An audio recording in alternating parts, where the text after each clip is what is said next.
Hey everybody. Sorry, this is the beginning of the video. I am currently editing this video and the intro had some audio issues, so I'm just re-recording that real quick. But that's why I look different. Now with that out of the way, here's the intro. Welcome everybody to the Rollers Guild. If this is the first time on our channel, may I just say welcome. My name is Sam, and this is an original campaign that I wrote called All for One. The mechanics of this game are based off of Kidsonbikes, with some minor changes here and there. And if you like ttrpgs and a lovable bunch of people, please check out the rest of our content. And you can find our social medias in the description down below. With all that said, let's begin. We open to a scene of a small cottage on a dark and stormy night.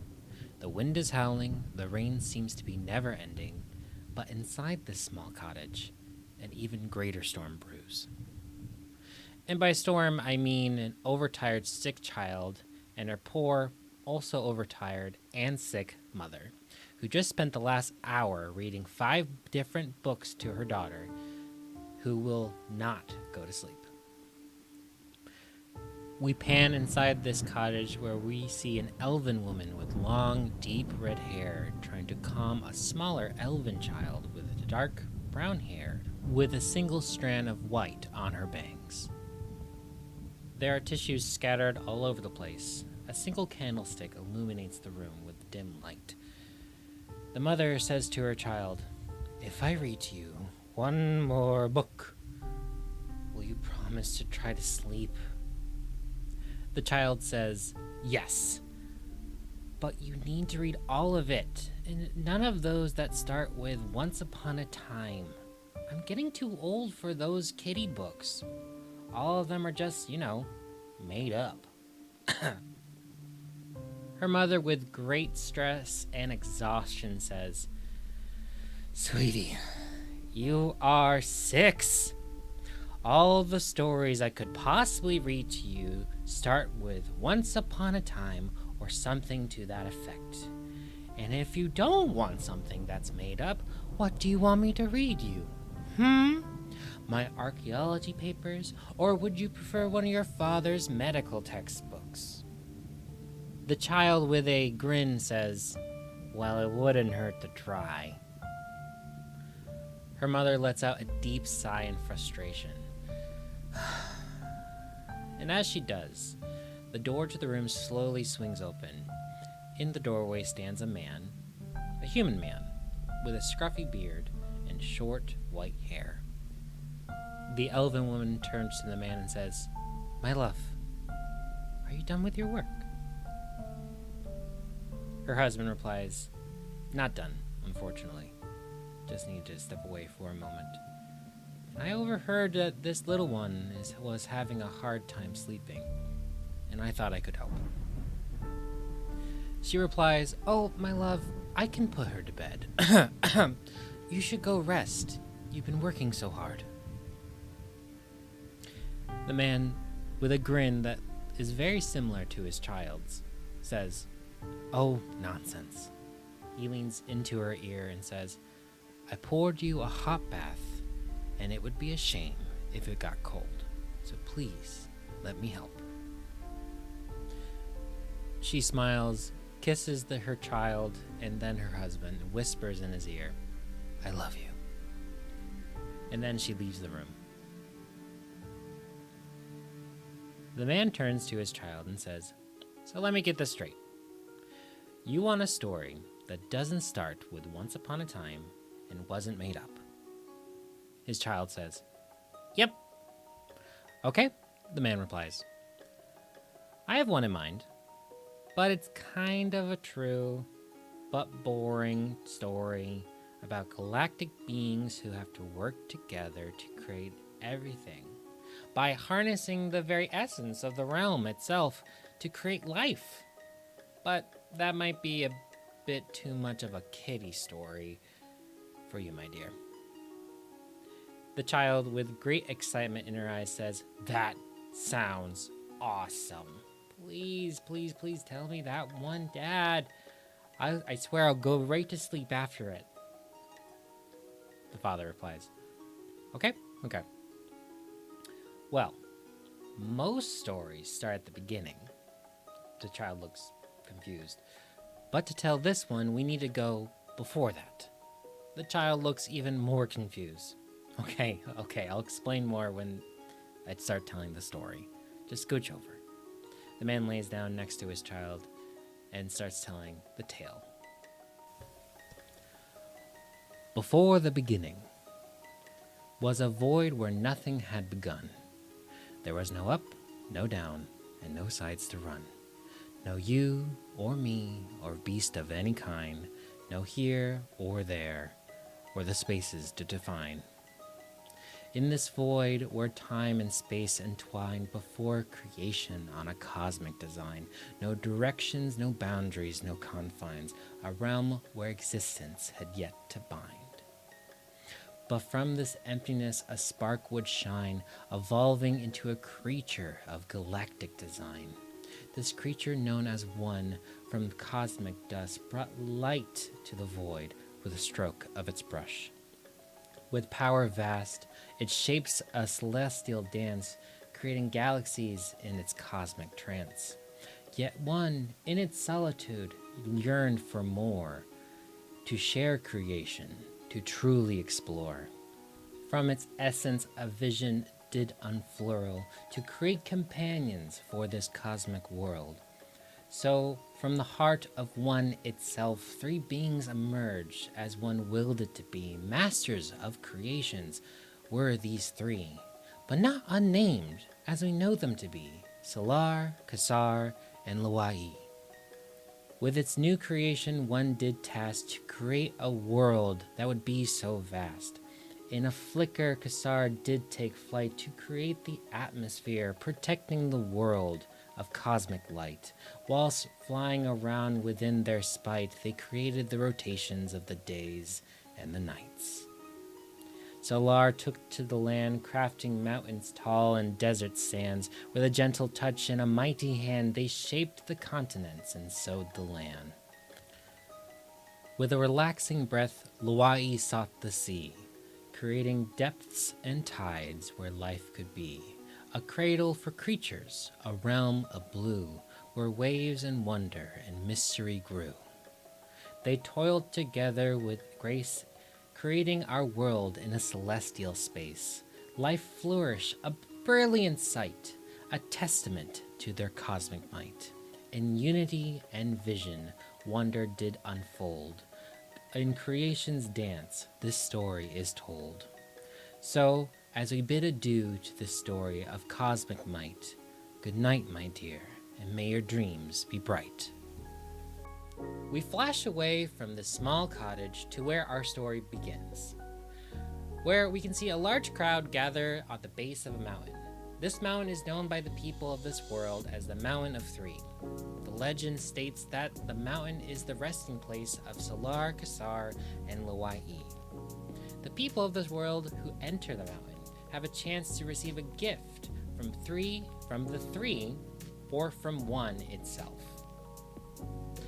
At the base of the mountain, we see all sorts of people from all walks of life. People from rich backgrounds, from not so rich backgrounds, people that are a little bit more punk rock, people that are maybe a little more traditional. We see families and friends cheer, dance, they share food that are from all over this world.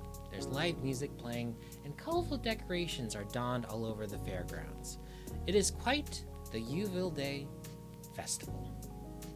Alright, now you're all caught up. Let's get back to the original recording. Now it's time to meet our characters. So, we'll start with Kyra.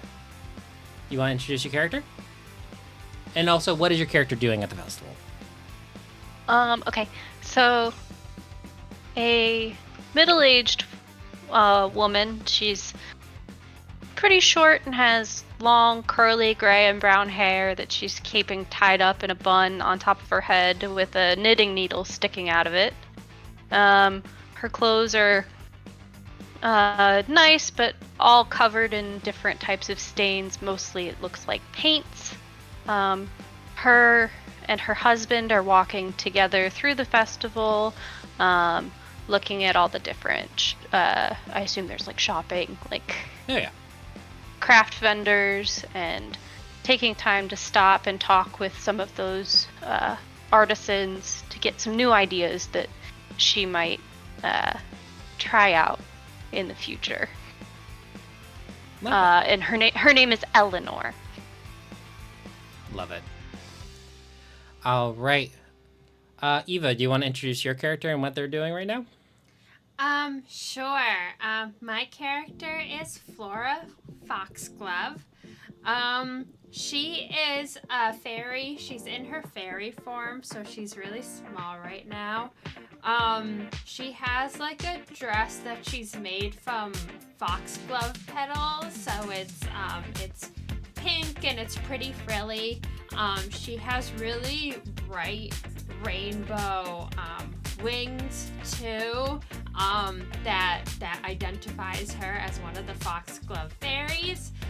But she's trying really hard to remain as inconspicuous as a little fairy with rainbow wings possibly can. She has like a little black cloak that she's like gotten, that she's like trying to hide herself, but she needs her wings to fly around, so her wings are still peeking out, and she's just sort of like trying to remain around more colorful people, so she like blends in a little bit more at this festival. Gotcha. So you're actively trying to not be noticed. I'm actively trying to not be noticed. I'm also only 15 years old, so I don't really want people to realize that I'm young and I'm unaccompanied at this festival. That's fair. Since you're trying to more blend in and not actually like hide in the shadows, do you want to just give me a charm check? Let's say the DC is like 2. Sure. My charm is a D4 plus 0. I got a 3. A 3. Okay, cool. Yay. Easy peasy. First roll. All right. Ben, you want to introduce your character and what your character's doing? Yeah. My character's name is Haley Osborne. He's hanging out. What's the weather like? Oh, it's a beautiful day outside right now. Probably right now. I would say it's probably like around 11 o'clock. It's summertime, so it's not, but it's like not too crazy hot. It's like probably like 75 degrees Fahrenheit. Okay. Yeah. Okay. In that case, I'm also basically trying to remain inconspicuous for a little bit of a different reason than Flora.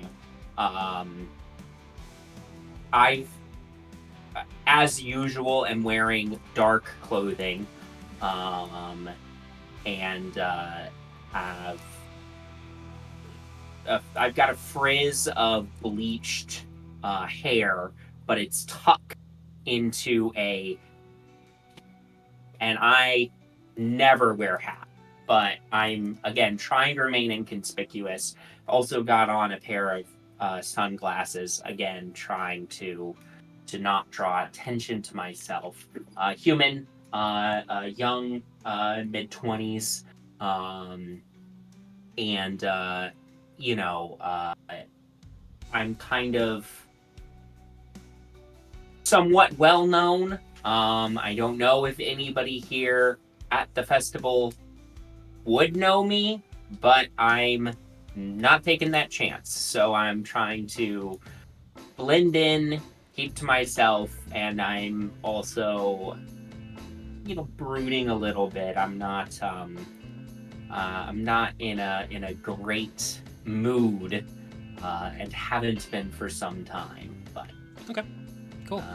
Just kind of strolling around, sticking sort of either in the middle of a crowd or like at the fringes, depending on what I think is going to be the most effective way to not be noticed by anyone who would know who I am. Okay. So since you are a certain level of celebrity, I'm going to also have you make a charm check, but it's not going to be a 2, it's going to be a 4. Oh. Damn. Okay. We have those 2 Come points on, to start with. It's time for let's see if we can get an explosion on the first roll. That'd be great. Nope. I don't want to spend my points now. What'd you I get? feel like I might need them later. I got a 2. 2? Okay. I'm gonna hang on to my points. You see, you're walking by, like let's say you're like by like a food stand, and you start to see the people running the food stand like whisper and like kind of like look and point in your direction. It's like I think that's Haley Osborne. One of them is getting probably a little cocky and maybe walks up to you and is like, "Hey, just wanted to check. Are you by chance that guy from the that band?" Osborne. I get that a lot. Yeah. Oh. No. Yeah. Hey, it's like really warm today. Why are you wearing that hat? I'm keeping the sun out of my eyes. All right, man. Well, we have a 2-for-1 special on kebabs right now. If you wanna. Oh, it's yeah. around lunchtime, so. No, I'm good. Thanks. Okay. I appreciate it. All right, cool. Yeah, man, it's totally Osborne. He turns around and says to his friend. I'm gonna just move away as quickly as possible. It doesn't seem like anyone else is paying attention to him, so it's fine. You'll be fine. All right, Kelly, you want to introduce your character? Yeah. So shortly behind Haley, trying to just really stay out of Haley's eyesight, you see a half-elf, young adult, about 18 years old, and her gnomish friend, who are furiously taking notes about something. The half-elf has quite big, very voluminous, hot pink hair, pale skin, dark eyeliner. She's wearing a graphic tee with a plaid shirt over it. She's got shorts on, but underneath those shorts are some very fun and snazzy tights. And she's wearing Doc Martens. And her friend, her gnome friend, seems to be dressed very similarly. And they are furiously whispering about something. And passersby do hear Haley and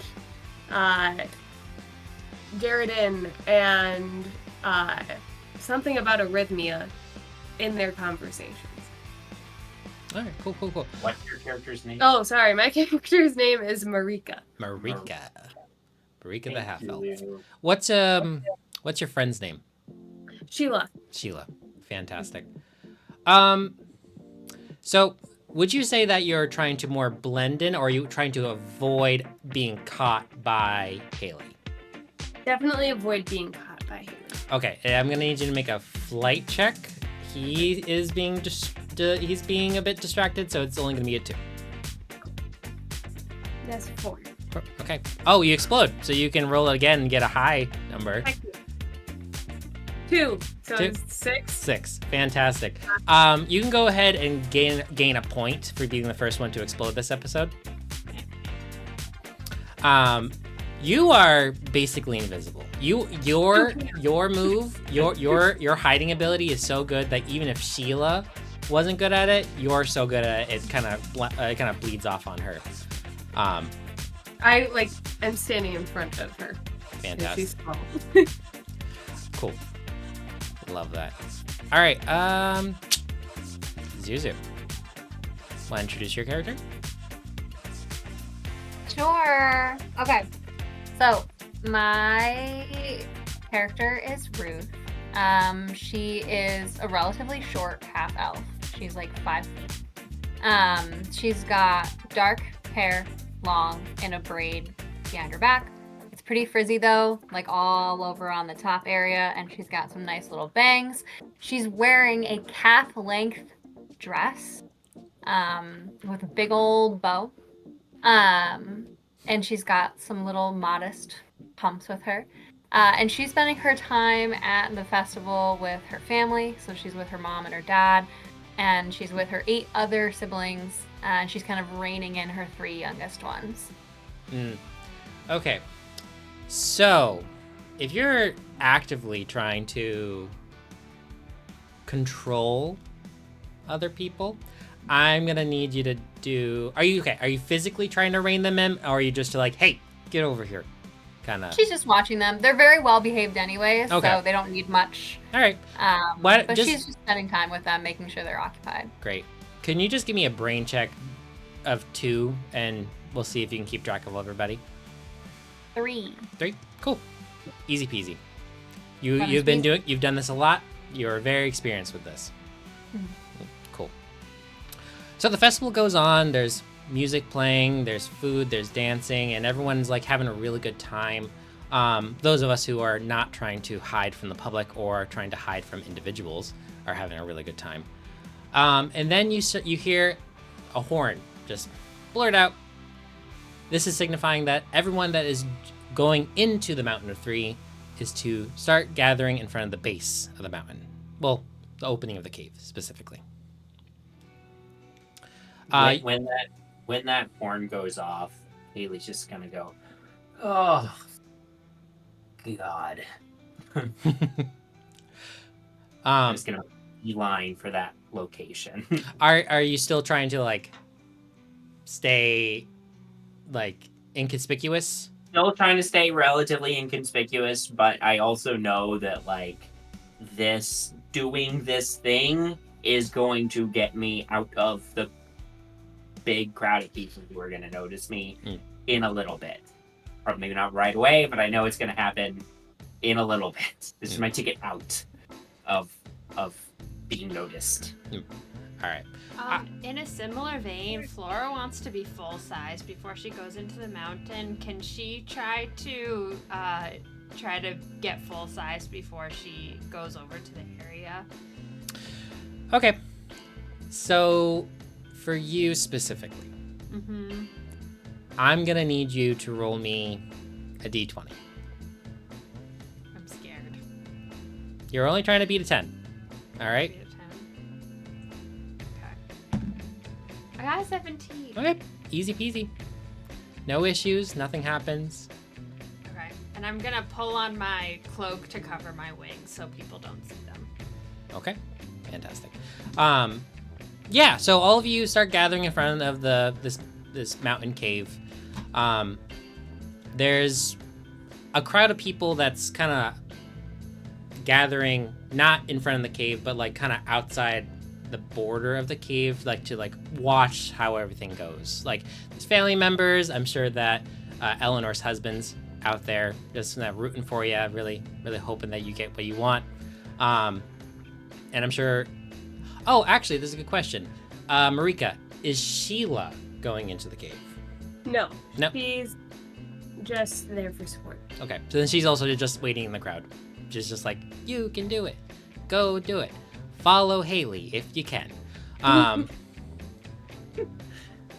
Fantastic. Oh, and Ruth, all your siblings are just like, all your older siblings are being like, yeah, you can do it. The little siblings are trying so hard to get back to the fairgrounds where all the games are.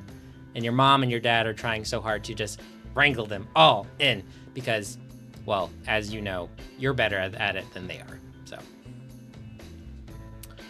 So, you all gather in front of the cave. In front of the cave is also a stage. Three figures walk onto the stage. 3 people, all dressed in robes, ceremonial robes that look like. To the right side of the stage stands a woman with a tight bun holding a large book. This is some of you may know her as Headmistress Elizabeth Foster. Those of you who attended schools in Nexus City know her as the wizard you do not want to cross. To the left of the stage stands a tall, older elven man with a short buzz cut, a salt and pepper beard with one eye patch on, and with an eye patch covering his left eye, holding a long sword strapped to his back. You'd all know this man as Sir Liam McCarthy, better known as One's Champion, famous for ending the Great War and leading the charge in the final battle. The one standing in the center is a short, old gnome man, wearing his ceremonial pointy hat, holding a staff that is taller than him. This is Father Ignatius, the Order of One's leader. Father Ignatius steps forward to the microphone and says, he taps on it.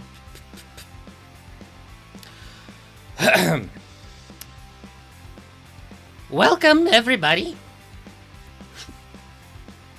Sorry, I tried. This is a hard voice to do without laughing. Welcome, everybody, to the Yuville Day Festival. This festival celebrates our world's creator and its humble beginnings that span farther than any records can show. The people from all over the globe would travel here bearing gifts and prayers to the three. One day, a simple fisherman walked to the mountain to leave a gift for Luai, in hope of a bountiful season, when he stumbled upon this great entrance to the cave of the Mountain of Three. Upon entering the cave, he began to have visions, where he spoke to Luai themselves. And when he left, he could control water, like an extension of his own body. This man was known as Thylon Cyclone, the founder of Cyclone City. And for 2,000 years, for the last 2,000 years, people have entered the cave of the Mountain of Three in hopes of gifts. Now, you have chosen to enter the cave on this day. I warn you, all the things you may see in there may look unreal, but I assure you, they are very much real. Tread carefully and come back safely. Before you enter the mountain, our friends at the Great Alliance have provided some items that you may choose to enter the cave with. Now, I will say you can only choose one, and I do suggest you choose wisely and think about what you want when you enter the cave. And there's a cart that rolls out in front of the people that are entering the mountain. The items that you can choose from are a sword, a shield, a wand that only has 3 charges, a short bow with 10 arrows, and a short bow with 10 arrows. And so, when you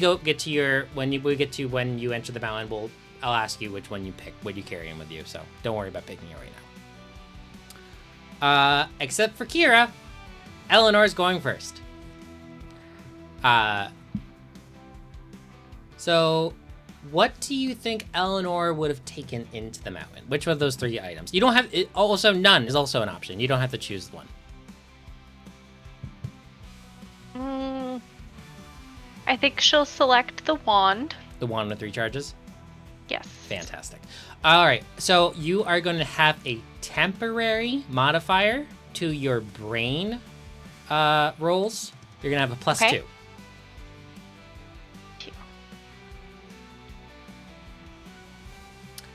Okay. And before we get in, we're going to say, hi, Matt! Hey. You made Oh, it. hello. He survived. We're happy you are here. Me too. Continue, please. All right. Ellinor, you enter the cave with the wand that you selected. You walk through the mountain. You walk in the mountain with a crowd of people that is around you. Within minutes, you can see you're all alone. You feel yourself walking deeper and deeper into the earth, but within a blink of an eye, you see yourself in a evergreen forest. Looking around you, you can see a night sky with stars twinkling. It's quite a peaceful night. In front of you is a clearing with a small log cabin that's and with the lights all illuminated. While you're looking at this little cabin, in front of you, while you're looking at this cabin, the door to the cabin swings open, and steps out a raccoon, dressed in a satin red vest and a green tailcoat, carrying a small platter with tiny sandwiches. This raccoon looks at you and says, "Oh, you are awfully early," and pulls out a pocket watch out of his coat. "Oh, nope. I'm just a little behind. Sorry. Please, come. And he gestures over to a tree stump where he had placed a cloth over. And you can see a little teapot right there. Looks like a nice spread for a picnic. I'll be right out. Runs back inside. What do you want to do? So the physical location, the tea party is before the cabin? Yes. Okay. I'm going to go over to the tea party area. Mm-hmm. And take a seat. Okay. Are you just waiting there? You want to look for anything? You want to check for anything? I'd like to just see what is on the log. What did he set up for us? Yeah, so do I notice, are there other seats? Is it just the two of us that should be there? So there is two makeshift seats that are made out of logs that he rolled up. They're not very tall, but he is a raccoon. He's not very tall. On the table itself is a white and red checkered cloth. On there itself is little cookies, a teapot, 2 cups, some silverware. It definitely seems like he was expecting one person and one person only. Okay. I'm gonna just sit there and wait for him to come back. Great, love that. He opens the door, walks back out. He's carrying a 3-tier tray that has little cucumber sandwiches, some some prosciutto, a couple other little extra scones and stuff like that. And he goes, "I am so sorry I made you wait so long. You plan a tea party and you plan for guests, and you start baking, you start cooking, and time just flies by." Oh, I understand. Can I help you? Is there anything? Oh, no. You're my guest. I was waiting for you. That said, do you know why you're here?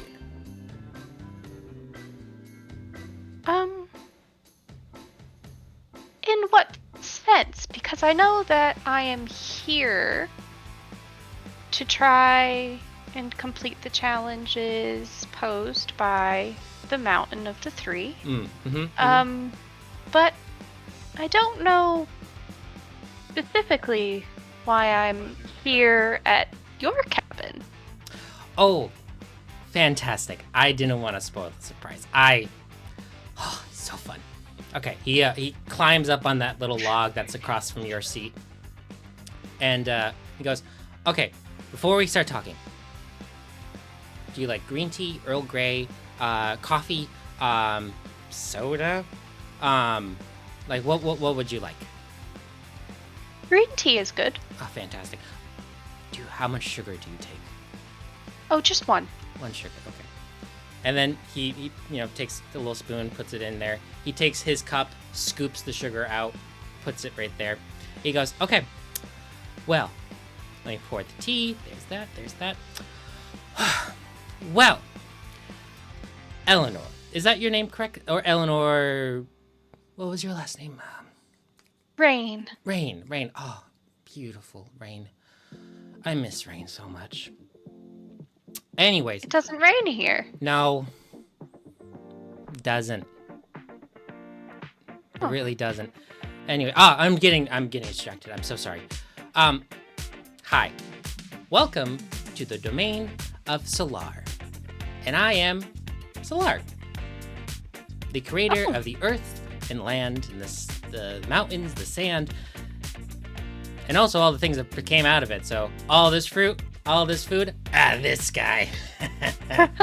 Yeah. We have a lot to talk about. Okay. But before we get into that, we're gonna go to the next person down the line. Ben, we're gonna go to you, your character. Great. All right, Haley, what do you choose to take into the mountains? I'm gonna stroll up to this like collection of items and have a hard time choosing one. But then I think about, the thought pops into my head of like, what would Kerthel take? And I pick up a sword. Fantastic. So you selected your sword. It's not the best sword that you've seen in general. I assume that throughout your life you've maybe seen a handful of swords in like museums and stuff like this. This is not anything flashy by any means, but it is sturdy. It's definitely old. Yeah. So you enter the mountain. You've kind of held back from the rest of the crowd just so you didn't get bombarded with people talking to you. You're walking through these tunnels into the mountain for about what feels like about 15 minutes. You start to hear a violin playing. A song that can only be described as the echo of used to be joy. You blink and you are no longer in the tunnels, but in an empty amphitheater. On stage, what is left is what used to be a grand orchestra. Chairs and instruments are all over the stage. Some seem to be broken, some are in better condition, and a single violin floats in the air, playing the sad song of what used to be joy. What do you want to do?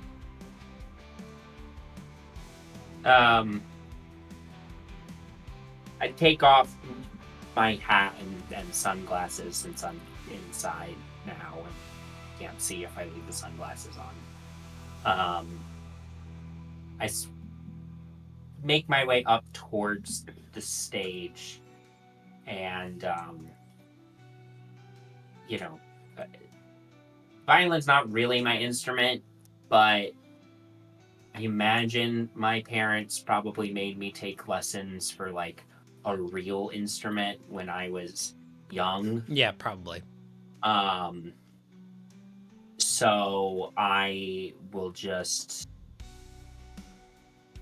I guess before I try anything, I'm going to try and figure out... Like, the song is very sort of melancholy, right? Yep. I'm beyond it being sort of just a general melancholy song. I'm gonna try and like figure out if I actually know the specific tune, and if I don't know the specific tune, if I can figure out something about the composition. I think I just want to listen for a minute and see if I can figure out anything about the song before I do something else. Yeah. So you can roll me a brains check. I'll just say this is probably like a... Okay, this is a question for your character specifically. Sure. Sure. Yes, your parents may have made you take violin lessons for a real music, but how much history of music do you think your character knows? I actually think my character probably knows more about the history of music than I do about playing violin specifically. Like, I had to take violin lessons, but like, even though the music I have been playing and prefer is more cutting edge, quote unquote, for this time, it still builds upon everything that came before it. So I probably have at least a somewhat decent idea of the history of music. So, okay, with that in mind, roll me... Oh, I forgot to say, because you took a sword, your fight is +2. Sorry. Thank you. with that in mind, roll me a brains check, and it needs to be a 2. Okay.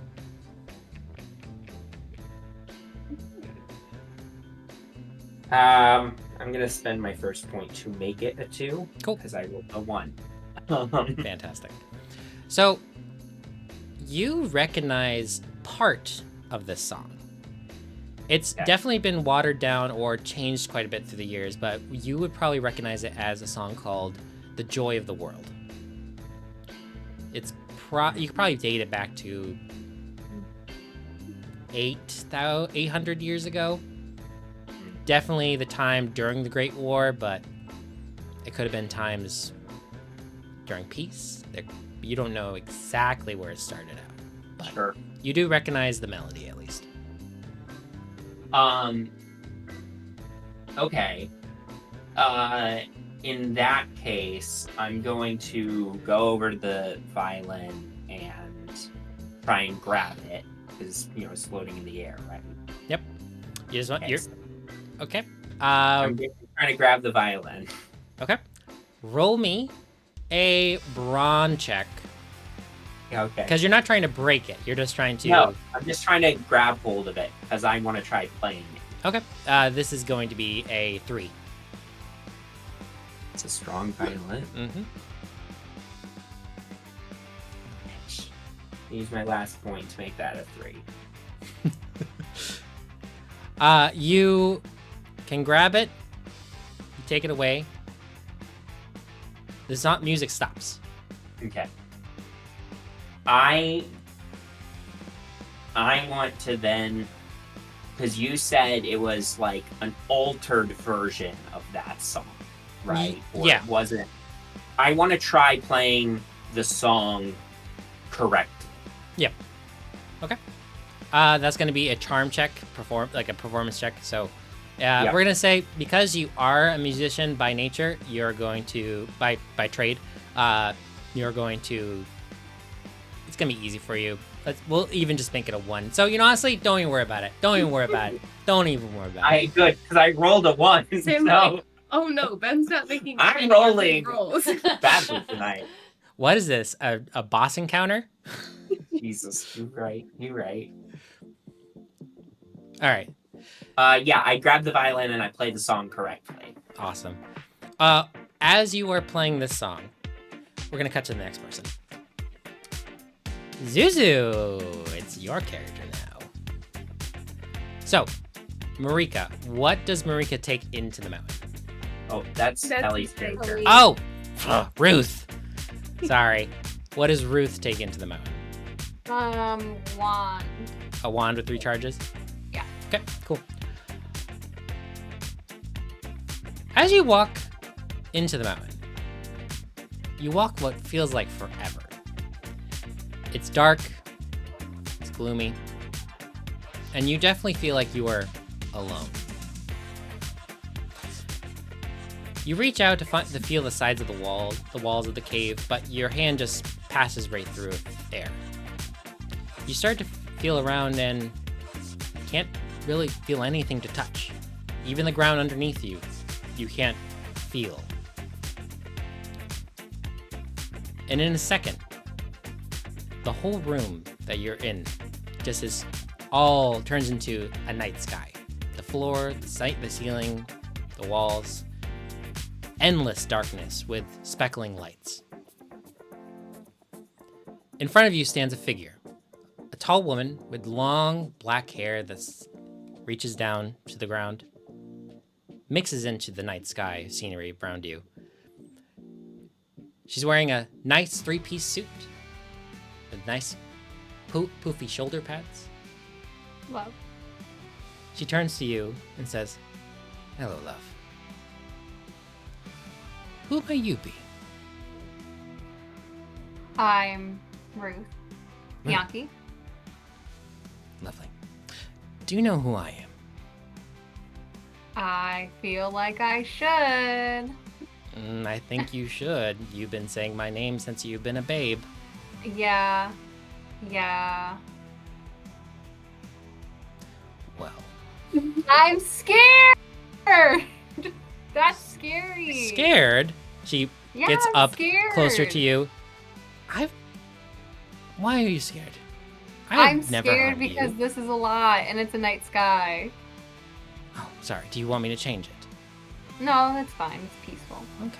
Well, I like it here. I mean, I want you to be comfortable. So, what's my name? Is it Kassar? Nope. Close. A little higher up than that. 1. 1.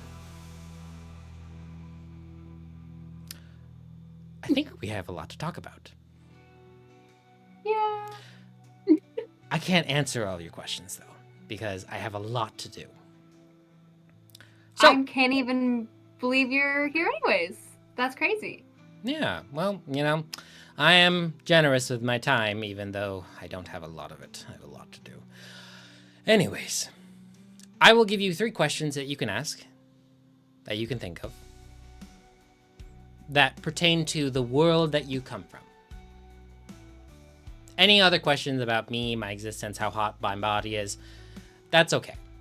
But, anything you are wondering about your life, feel free to ask. And then I'm going to ask you 1 question and 1 request.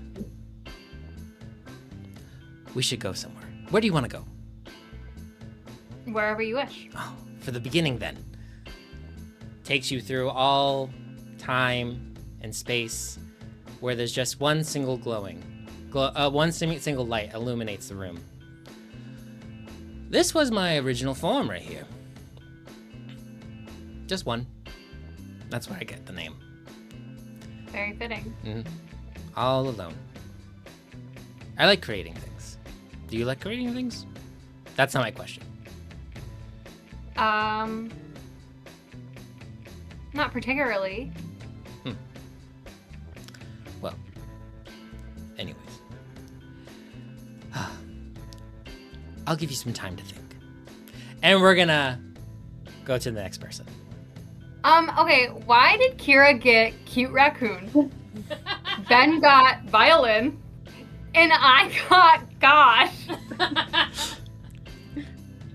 You want the real answer?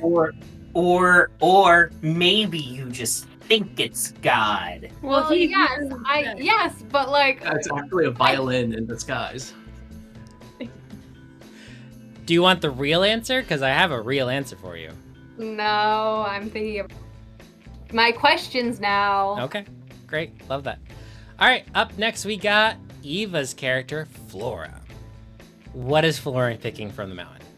Flora's going to go and hover her hand over the wand for just a moment, and then she's going to reach for the short bow instead. Ooh, fun. Mm-hmm. Love that. With the short bow, you are going to have a plus... What's good for a short bow?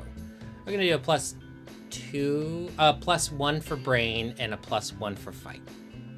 Okay, Sound good? sure. I'll try to remember that. Fantastic. You enter the mountain. You start walking up a set of stairs, which you definitely don't think was there before. You start to hear animal noises. It smells like fried food, over sugary desserts, similar to the festival just outside.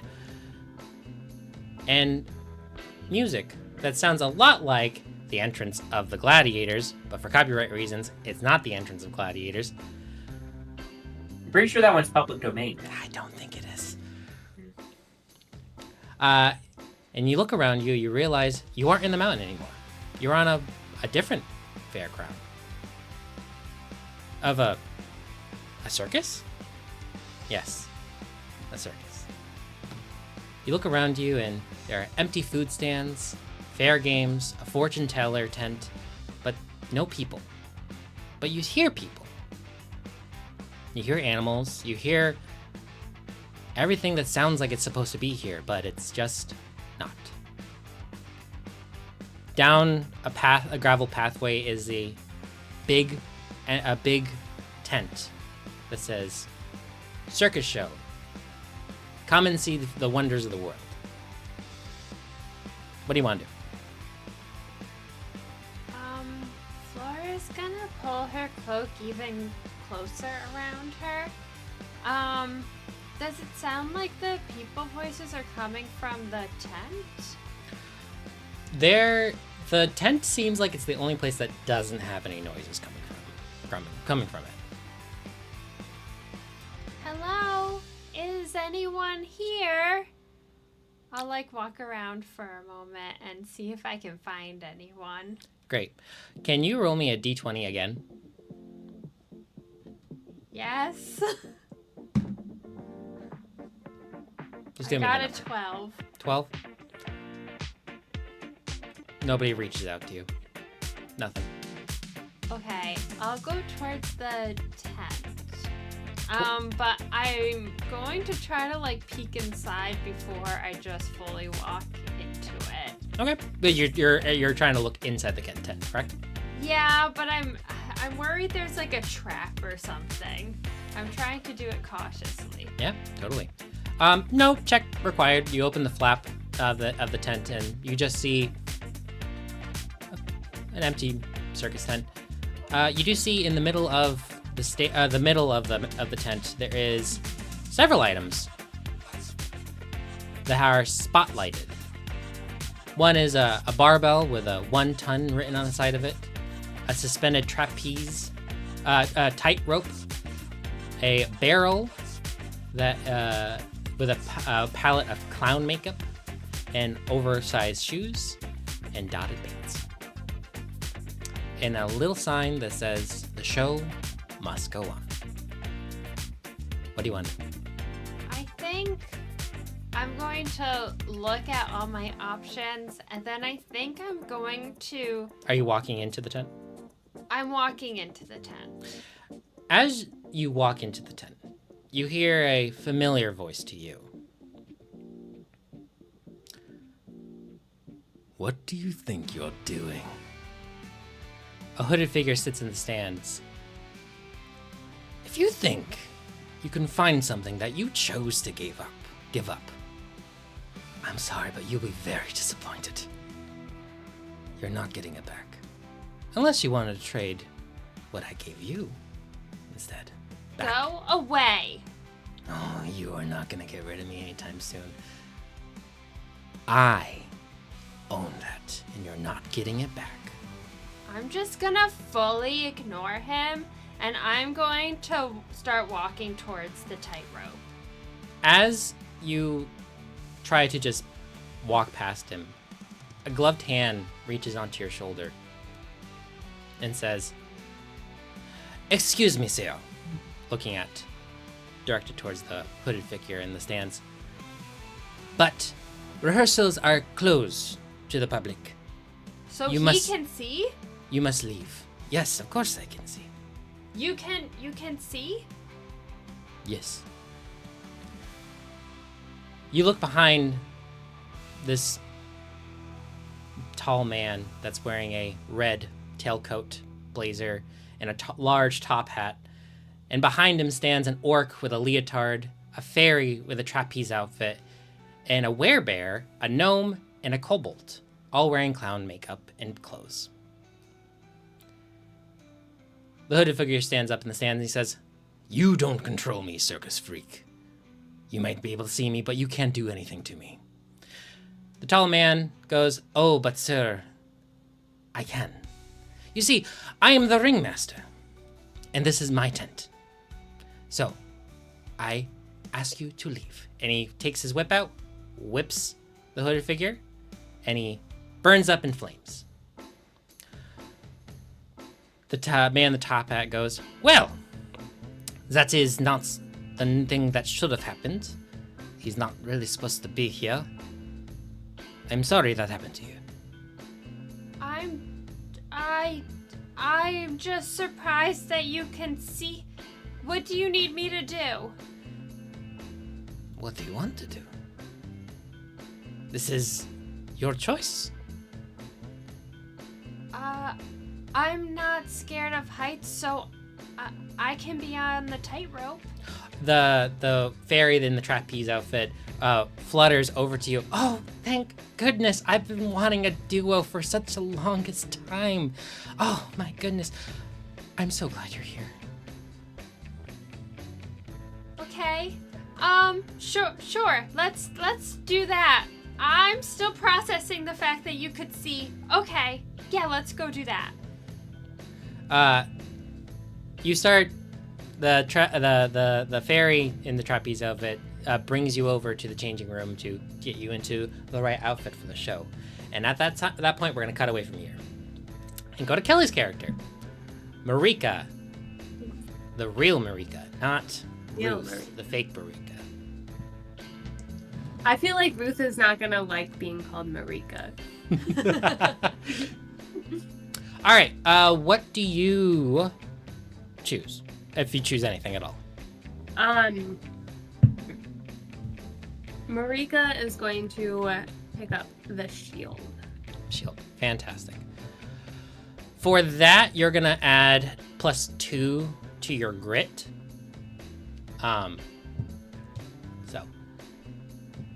Okay. You walk into the mountain and it takes a little bit, but you are descending deeper and deeper and deeper and deeper and deeper into this mountain. And eventually you get to a door. The door is illuminated with a gold ring around it. What do you want to do? Is there anybody else around me? Nope, all by yourself.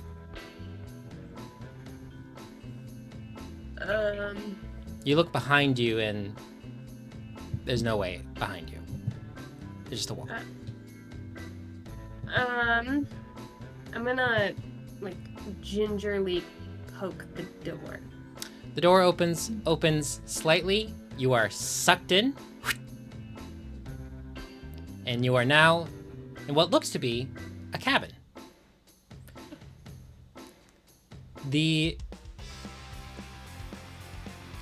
interior of this cabin is similar to how a cabin in our world be like in the wooded regions are there's trophies on the wall of various different animals. There's a fire crackling. In front of the fire sits 2 lazy boy chairs. One has a figure in it. And I want to ask you this. Are you trying to be stealthy? Or are you trying to just walk around? I feel like I noticed that there's somebody in there a little too late. So, I was just assuming that this was an empty cabin, and then I was like, oh. Okay. Ooh. Sorry.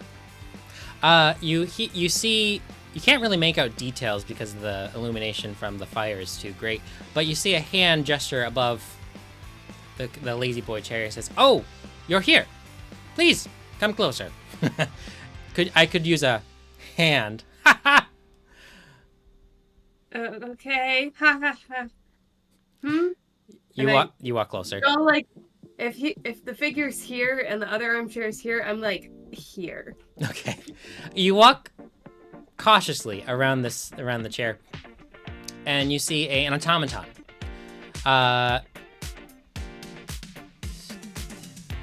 Trying to remember the details of this one. This automaton has a thick copper wire mustache with a pith helmet. He's wearing what looks like to be a old uniform of some sort, and he currently only has one arm. He goes, "Oh, welcome, my friend. I was expecting you a little bit later from now. I want to be one-armed at the moment if I knew you were going to be here so early." Actually, I don't think I can come back. Yeah, no, you're there's a thing gonna happen, and you gotta figure it out. That's how this stuff works. Yeah. My name is, I am PAT Mark 1. You could just call me Pat. And who might you be? I'm Marrika. Marrika? Ooh, that's an interesting name. Haven't heard something like that in, never. Yeah. So what brings you to to the Mountain of Three? Knowledge, power, or just being a bored teenager? I guess knowledge. Knowledge? Well, what did you want to know?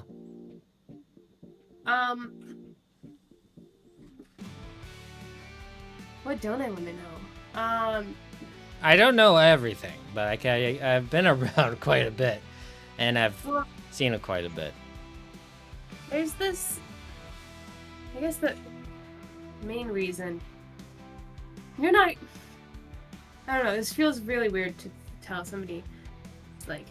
As you're talking, he's like actively like oiling up the socket where his arm would be, and he's like, no worries, take your time. Well, there's this illness that's going around. We call it Death's Veil. And silly name. Sure. And my dad came down with it a little while ago. And he's really all I have. And I just want to make him better. So, What to do. Well, like I said, I don't know everything, but I think I could figure something out. But you have to pass my challenge to do so. okay. I think I'm all set right here, and he gestures to his arm. My arm is over there on the table. Would you mind grabbing that for me? Sure, yeah. Fantastic. Pops it in. Oh, yeah, that's better. Okay. Well, I'm sorry that you're here for just knowledge and not power or anything, because this is going to be a little bit hard for you. Oh. Well, thanks for helping me put the arm on, and for that, he opens up a chest. You can select any weapon you want. Any weapon, just pick one.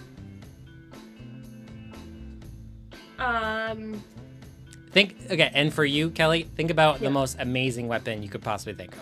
Sure. May I get a lightning launcher gun? Do you want like a laser gun?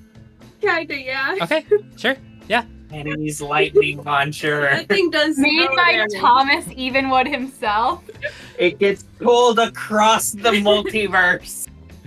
You reach into this this chest, and you pull out a large rifle that looks electrified in by nature. There's a glowing little fuse in the middle of it. Pat goes, good choice.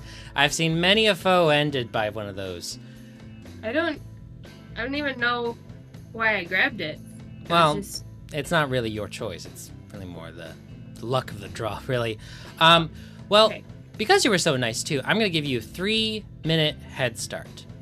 Oh. And he takes the arm that you gave to him, flips it, and there's a cannon now there. And the wall behind you falls down, revealing a forest. I suggest you run. Oh, God. And we're going to cut away from right there. All right, Matt, are you ready to go? Up speed? No, let's go for it. Describe character first. Yep, so, Matt, just because you're just showing us now, you want to describe what your character looks like and what your character's name is? Sure. My character's name is Akari. She is about 19 years old. She's, relatively fresh out of high school. One look at her, you can tell she was probably popular in high school. She's got that look about her. She is typically wearing some baggier cargo pants. And hold on, let me pull up my description in my picture. Some cargo pants, some green cargo pants, and usually sometimes she'll have a flannel tied around her waist or something. She's got some heavy kind of combat boots that they're a little worn down, but they're not like black or anything traditional. They've been like dyed or colored to match the green of her cargo pants, and then have some like purple and yellow accents on there as well. Very like just green, purple, and yellow from like her all of her like clothes, very bright colors. She's wearing a like kind of a like crop top sweater, and on top of that, unless where we are is too warm, you see that she is wearing this like Letterman jacket that has clearly been like bedazzled and had all these patches added, a couple Lisa Franks patches added, and a couple like patterns drawn on in like Sharpie or other things, and a couple like notes like handwritten. You know, it looks like when someone graduated, they got that, and this was kind of their yearbook, like signed on the white sleeves or something.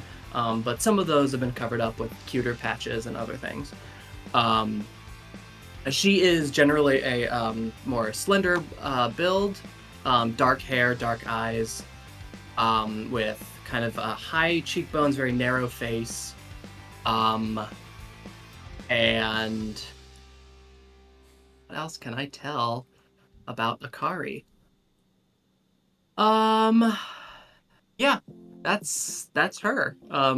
Where is she, Sam? Well, I don't know. No. So you are now gathered at the front of the mountain. You have a selection of items that you can take into the mountain that are provided by the Great Alliance. One is a sword, a shield, a wand with 3 charges, a short bow with 10 arrows. Also nothing. That is also an option too. Is there another option? Like for another item at all? Or is this what we're working with? A guy that's in a military uniform goes, just pick it. Come on. Just pick one. Or don't. If you don't like it, don't do it. No, I'll pick one. Very important. Okay. I mean, I did it, but I went there with nothing, but okay. That's the... What am I gonna... Like, what's in it? It's kind Like, of... what am I gonna run into? You are probably going to run into nothing, because I don't know if anything wants any of that. So... Yeah. That was... unnecessary? Then pick something and go in. I will take this little stick. And just kind of wave it in his face a little bit. Okay, well, careful with that, because that is loaded. So... Thank you so much for your help. And I'm gonna go now, but you have a good day. I love this character so much, and I feel forward. really bad for what I'm about to do to it. Great. So you picked your one. One, you're going to have a +2 to brain. So add that modifier to your list. That on the card? You can add it to the card. It'll be valid until the end of the game. End of the session. Oh, lovely. Thanks. Great. So you enter the mountain. You are wandering through this cave for what feels like hours. You turn a corner, nothing. Turn another corner, nothing. And just on the cusp of when you're about to just give up on the whole thing, you see a door. This door is red. It has gold and copper detailing on it. The only thing stopping you to going in this door is this old rickety bridge that's in between you and the door. You can hear waterfalls that seem like they're below the bridge, but you can't see them just yet. How much of a drop are we talking over this bridge? You Can I cannot see the bottom? You cannot see the bottom. Okay, well, this seems like poor planning. Hello? Does anyone fix this bridge, please? As you say that, the door across slowly opens up, and standing in the doorway is all can be described as a devilish woman wearing a low-cut leotard, gesturing hands, going like this. Oh, hi there. I don't know if you can hear me. Slowly closes the door. Oh, wait, Okay.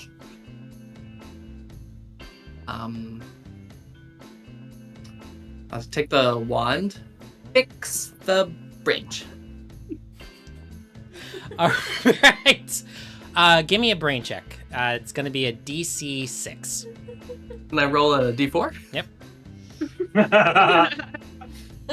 So you gotta roll a 4 so it can explode. But Yep. you also have points, right? That you can Oh, use. that's true. You did. Oh, I start don't with know. Points. You Guys, start I've with- never Well, played no, before. I'm Oh, telling you that's 'cause you right. don't- yeah. Yes. So, sorry. You start with 2 points at the beginning of the game, so you can have those to spend. And don't forget you have a +2. Great. Let's see what happens. We'll see what happens. I rolled a 3. Okay. Okay. Do you want to? spend a point if you want? If you want, you can spend a point, or not, or you can save it for something else. There might be Oh, something you gotta- down the road.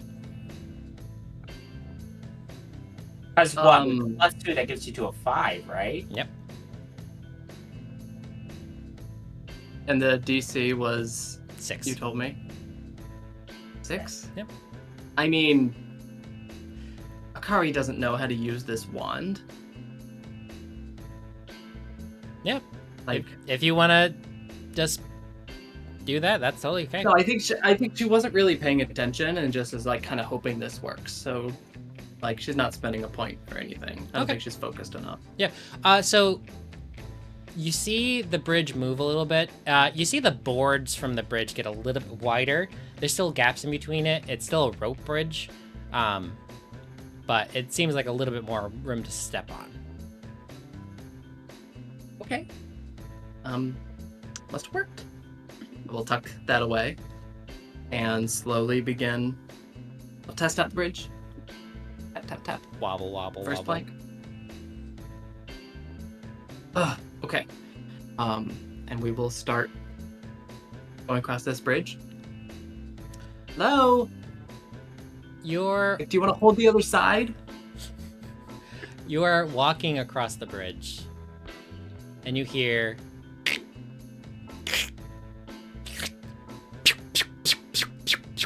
Absolutely not. From which direction? both. Both? Both. I'm leaping backwards. How far across am I? We're gonna say you're halfway through, and it's a 20-foot bridge. Oh, we're halfway? Yeah. We're dashing to the rest. We are dashing the rest of the way. Okay, you're gonna do. Ooh, let's say this is gonna be 2 checks. I'm gonna need you to do a flight check to see how fast you are. Well, and it's just a flat check. Great. And it's going to be, and I need a grit check to see if you can maintain Flight, concentration. Grit will 4. be 4. Flight's Great. floor. That's what we rolled. Okay, What's great. the other one I'm doing? Grit. That was 3. Cool. Do you want to spend any tokens? Yes. Okay. I'm panicking. If you want, you spend it. You spend 1 point. You make it back to the other side. You're now you went back. You're not at the door anymore. Actually, you know what? I'll let you choose. What do you want? Which side did you go towards? You went towards the door or away from the door? If I was halfway and it started breaking on both ends, I'm gonna try to get to the Other side. I was Great. aiming for. But if I wasn't halfway yet, I'm turning back. You were definitely halfway. You were definitely. Great. So, what do you want to do now at the door? Take a breather for a second because the bridge is gone. Yep. Okay, you could have been a lot more helpful. The door opens back up, and that same woman, which now you can see has bat wings on the back of them and little tiny horns that have a small flame above it. She goes, "You were supposed to fall in," and she kicks you into the hole. I'm gonna have some choice words for her as I fall. You fall and you start to feel the suction of the vortex that these waterfalls that you hear draw you in faster and faster and faster. You eventually see the waterfalls, and you count 4 of them as you're falling. Can you roll me a grit check? Let's say DC 6 to see if you don't pass out just from. Okay, 3. Yeah. Okay, that's fine. You pass out before you hit anything. We'll live. They're not better. And you're just back at school, having lunch. Mark is across the table from you asking about, so what are we going to do for this, what was it, science project? I don't know. Babe, are you okay? Mark? Yeah, it's me. Wait, like there was just. Oh, I'm fine. Well, anyways, what are we going to do about the science project? Because it's due, and luckily, we're partners. But I'm not very good at that. I'm more of the throwing the ball, not really centrifugal force kind of guy. Yeah. I can do that. For you. What? As you're talking, Wow. another friend from your friend group come in, and they go, "Oh, Akari, could you just move?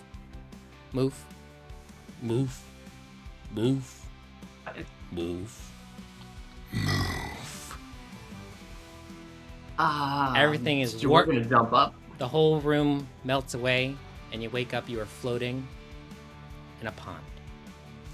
Looking at you, 2 giant glowing yellow eyes.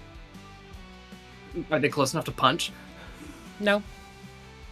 You can't Let's see try anyway. You can't see the figure. And it just says, "Move." We're moving. We're getting away from the eyes. As you barely get out of this pond, you see lightning appearing from the gape of the mouth of this monster strike in the pond that you were floating in. And with the illumination, you can pick out green scales, a crown of horns, 4 wings, 4 claws.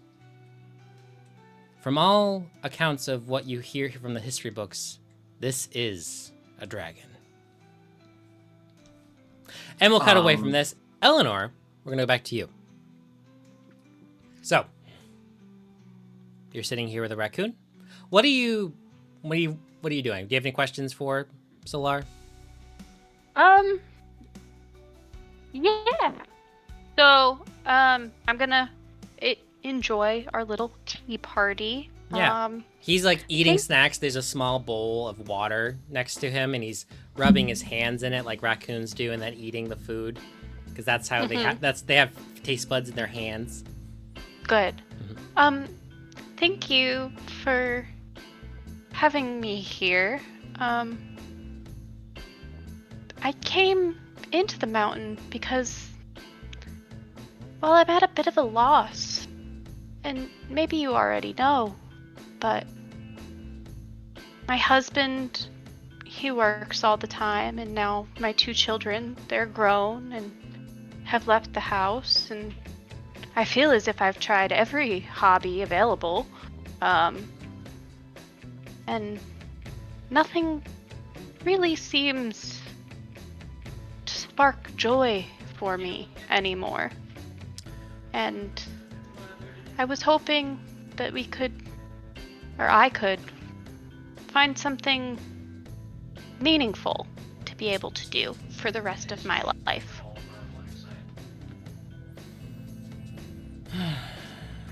Solar lets out a big sigh. I know that so well, and I don't think you do. I don't know if you've taken a chance to look around you, but there's no crickets, there's nothing. It's just me. I'm alone. That must be very lonely. It is. I miss my siblings. I miss the world. Are you not able to travel to the world? No. No, things beyond my control has happened, and I am in self-banishment at this moment. Oh, Yeah, I picked the wrong person, and I struggled with that for a long time, and I brought myself here and built my cabin, and I'm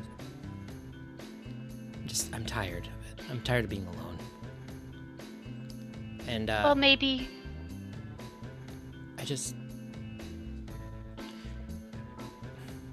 I don't know what's going on in the world anymore. The connections Well, I had are gone. I could help tell you what's going on. How long have you been gone?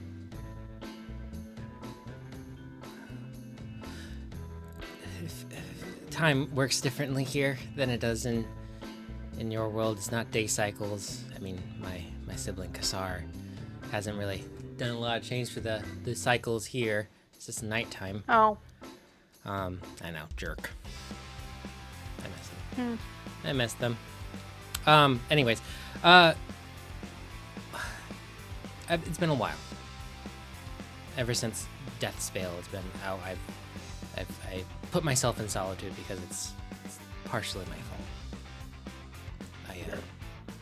Oh. I don't know if I should get in much detail about that. That's not your burden to bear. But I do have a question for you, and you can say no. That's okay. Okay.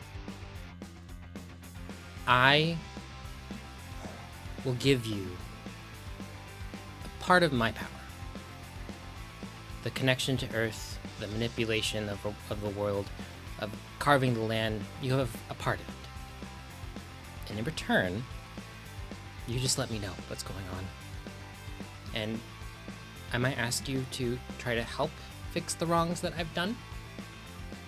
And I know it's a lot to ask of anybody, but when you entered the mountain, I sensed your kindness and your willingness to just make things better. And your willingness to try new things, and that really made me excited because I love trying new things. And I would hope that you would be willing to try this new thing with me. I would like that very much, and I really hope that this can help you maybe leave this place someday. It will take time. Go on. Is it? And I'm sorry if this is too difficult to answer, but Death's Veil is it possible to get rid of it? To eradicate it from the world? It has hurt so many people that I've loved, and to watch my friends suffer through losses has been very difficult. And I count my blessings that my family has gone untouched. Yeah. So, Death's Veil is not a regular illness. It's not a curse either. It's just an extension of Death himself. And the only way to get rid of that is to get rid of Death himself. Which is impossible to do unless you're somebody with the blessings of a maker, which I am. And I don't want to.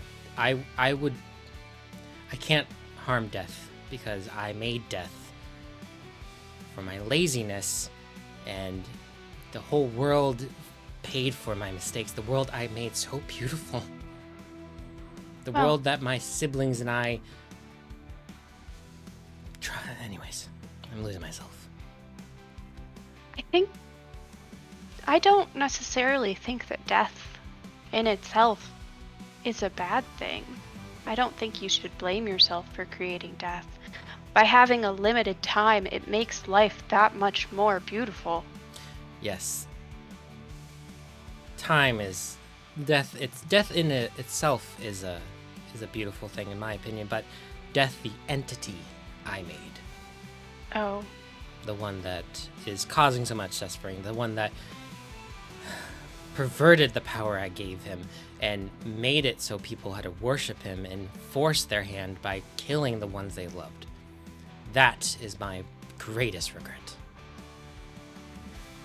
And that is why I ask somebody who is kind of heart, someone who is willing to try, and someone who is just existing in the world to help me help fix the mistake I made. And that's... I will do this for you.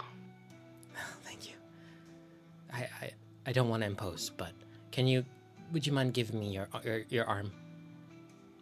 Of course. Great. He grabs it with his little raccoon hands.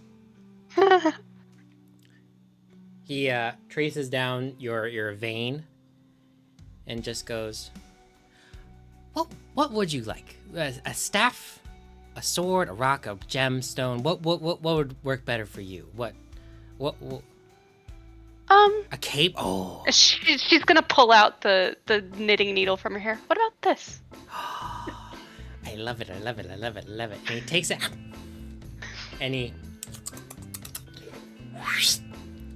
it's a similar size knitting needle, just a little acorn on the bottom of it. And he goes, this will be your connection to me. Whenever you want to try something, you just focus on this, and magical things will happen. And Ellinor, I think I have a good feeling about this partnership, and I can't wait to fix it. I can't wait to go home. I can't wait to help you. Thank you. I can't wait to see you again. And you are outside the mountain. Damn, I wish I rolled that room. All right, moving on. Hey, Haley. How do you think your performance is going so far? It's been a while since I've played the violin. So, I'm sure it's not perfect, but I know enough about the way the melody is supposed to sound that I can muddle through a correct version of the song. I would say probably sounds about like a middle school level. Sound a lot better if there were a guitar here, but this is not a guitar, this is a violin. So love it. Yeah, like sixth grade violin playing. Hey, that's pretty good. As somebody who played violin in sixth grade. Better than fifth grade level violin playing. You're playing this melody, and there's a little choppiness to it. And what was an empty amphitheater is now not. It's filled with the sounds of the rest of the orchestra playing the rest of the tune that is supposed to be sound. The sound that is supposed to be there. And it's no longer the echo of joy, it is just joy. The amphitheater starts to illuminate, the room is glowing, and you slowly start seeing figures down the lines. At the end of the melody, everything goes back to the way it was. Except there's now one person standing at the conductor's head. This conductor stand. A tall, let's say 10-foot tall, I guess, humanoid figure with a robe on, a white robe. Long, white hair that seems to shimmer and glow like it has silver laced into it. He goes, very good. I haven't really heard that version of my song, but I can imagine that different artists take different liberties. Yeah, it would have sounded better if I had my guitar. And honestly, I feel like, if the band ever gets back together, maybe we'll do like a punk rock cover of it. That'd be kind of fun. Yes, I have heard a lot of your band, and You're a fan of the family history of Arrhythmia? I didn't say a fan. I just said I heard of your band, and it's not my taste, but it's not my world anymore. So, why are you here? Why would a guitar player come into my amphitheater?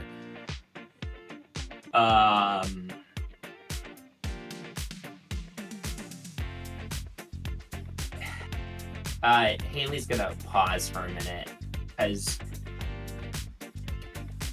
there's this weird, tension inside him where he wants to be known, but he doesn't like revealing personal details about himself.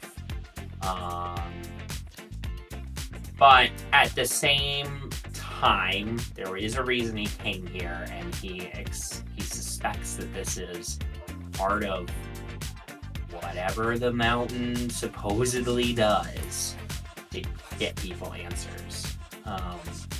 So after a pause, I will say,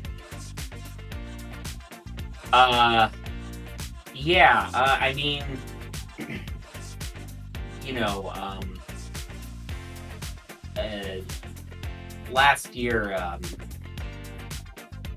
Kurthil got sick, and it was the plague, and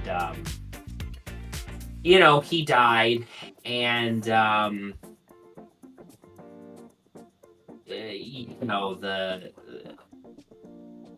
band sort of fell apart, and I want to know why it had to happen to Kurthil. Are you asking why Kurthil died, or was he chosen by Death's Veil, or? I don't know. Why did the fates chose him? Yeah, I guess. I mean, I don't know. This isn't my thing. You're just a guitar player. I know what else to do. Well, the answer is not an easy one, and it's not without loss to find it. I apologize, I did not introduce myself earlier. I am the lines between is what I am called. There is my cousin, Death, my other cousin, Life, and then there's the lines between, which is me. I know everything. That is what happened to everybody. I am the one that draws the lines. But with Death's Veil out there, it's been a little bit murky, and I can't really say why, because that's not necessarily what the original path that your friend was supposed to take. Let's say I believe you that you're some all-knowing guy. Ooh. Would you care for a demonstration?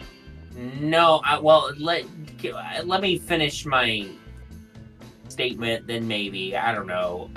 But let's say I believe you, just for the sake of argument here. What was his original supposed to be, if it wasn't this? So, the path is not drawn out directly. All I do is pull the lines between. pull in the directions that I want people to go, necessarily.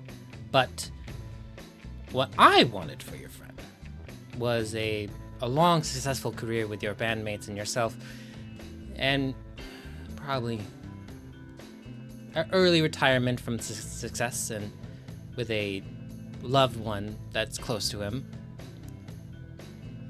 That's all I can really give out. I think you can fill out who that would be.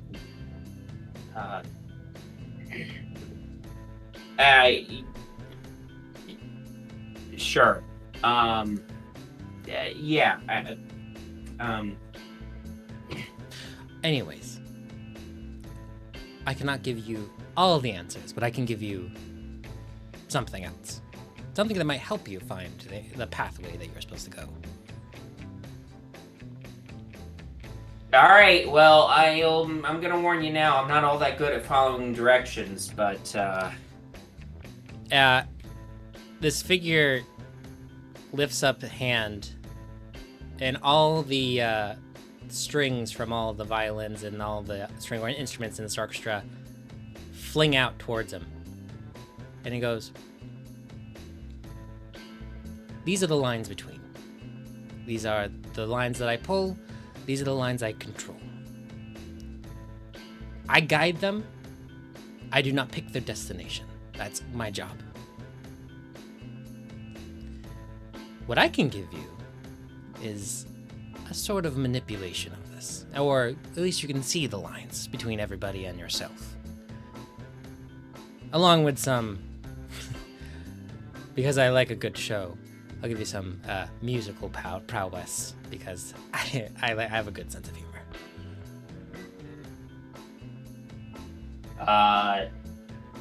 Okay. Great. So do you agree with our agreement? The terms that... Oh, I guess I haven't told you the terms. Yeah, what do you want me to do? Follow the end of your own line. You want me to just do what I was gonna do anyway? Nope. I was going to I was going to set the end of the line. You do that, not me. And when you die, you replace me, and I'll go to retire.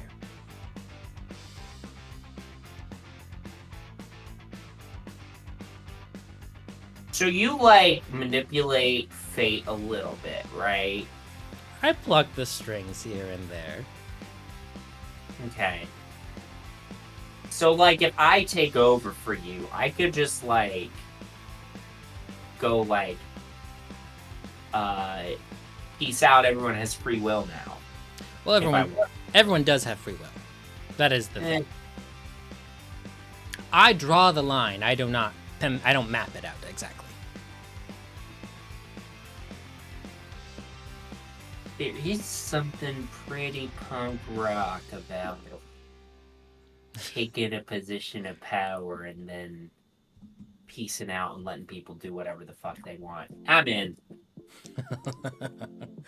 Wonderful. He takes the strings that were connected to his hands and wraps you in it. You'll never see the world again the same way you had again. And I suggest you get a bottle of aspirin, possibly. Whips you in these strings and poof, you're out of the mountain. Oh, shit, I left my hat back there. Everybody's gonna notice me. We'll resolve that in a second. Now we're on to not Marrika, Ruth. Forever not Marrika. Ruth, have you thought about your questions to one? Mm-hmm. All right.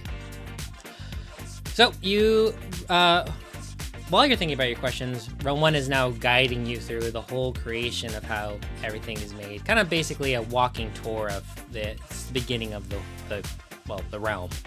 So that's how the scene is. One turns to you and says, "Have you thought about your questions?" Yeah. Oh. I can ask you anything. 3 questions, and if I can answer them, I will. I ask you 3 questions, and if you can answer them, you will. Yes. And they don't have to be yes or no. Nope, I can give you detailed questions. Okay. I'm not a... What do you think I am? Some weird puzzle?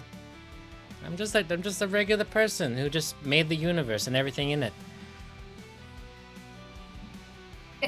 If that's what you say, that's what you say. What's your first question?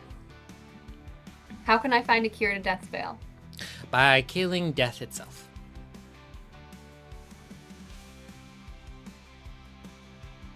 Amazing. How can I prove myself worthy to you to receive a gift in order to kill death? You can't. You can't prove yourself worthy. You wouldn't be here if you weren't.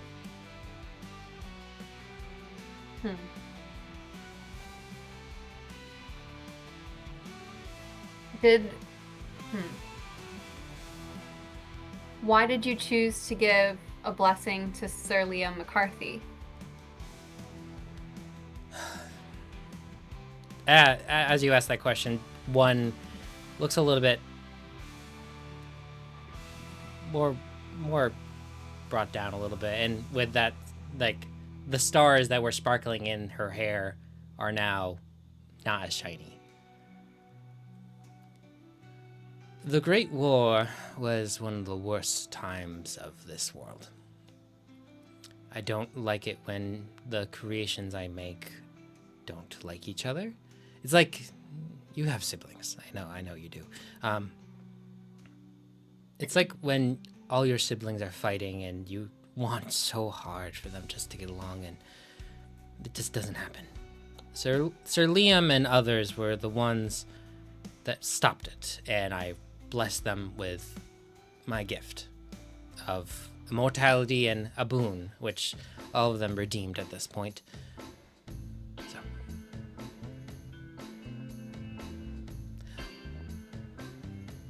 Was that all of your questions then? Well, you only told me I could have 3. Yes, I did. This is a great... Okay. I am going to ask you something that's going to be really hard for you, possibly. Or not.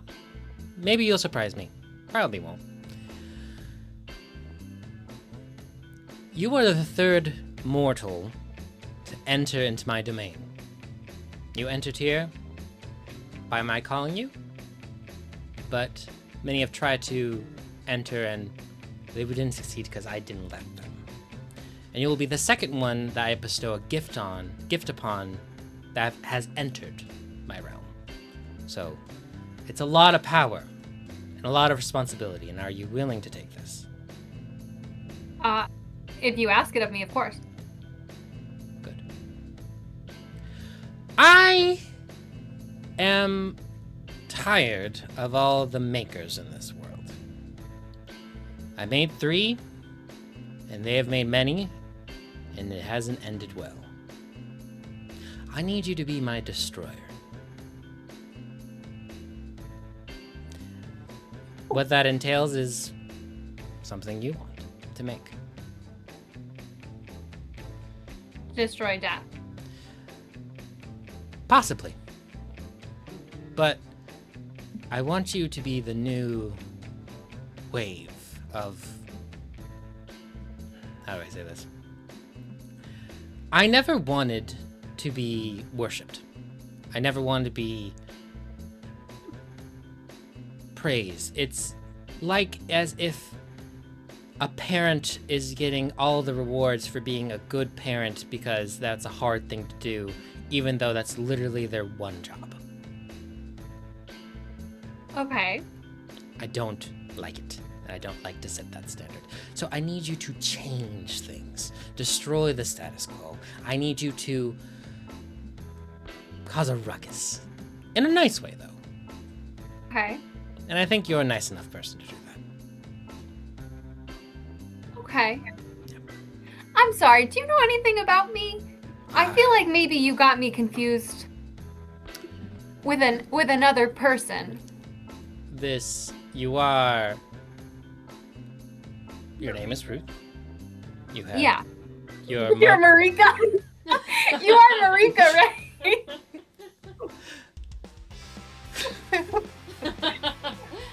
That would make sense as to why I'm in a forest.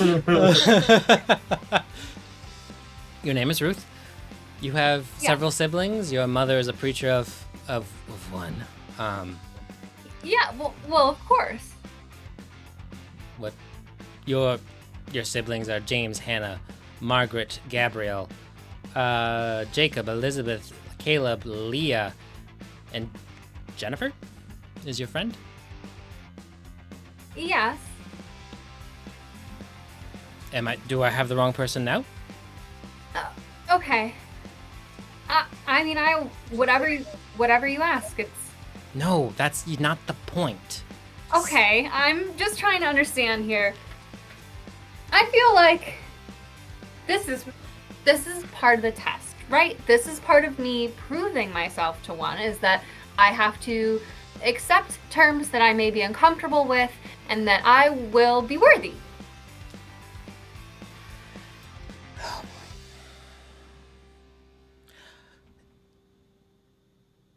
Can I get real with you? Absolutely. Can I get on your level, and then can I have you get on my level? And As you wish. she physically gets shorter to match your height.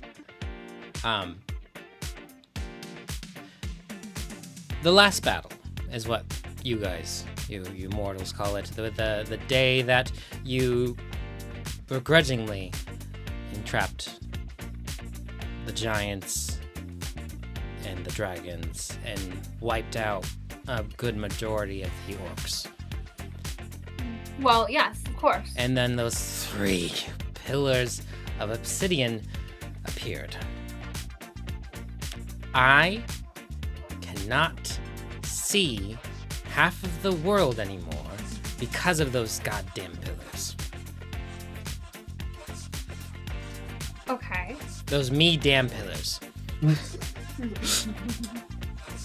One damn pillars. Well, that wouldn't make sense because there's 3 of them. Uh-huh. Me control effing pillars in the quick start. Don't see them.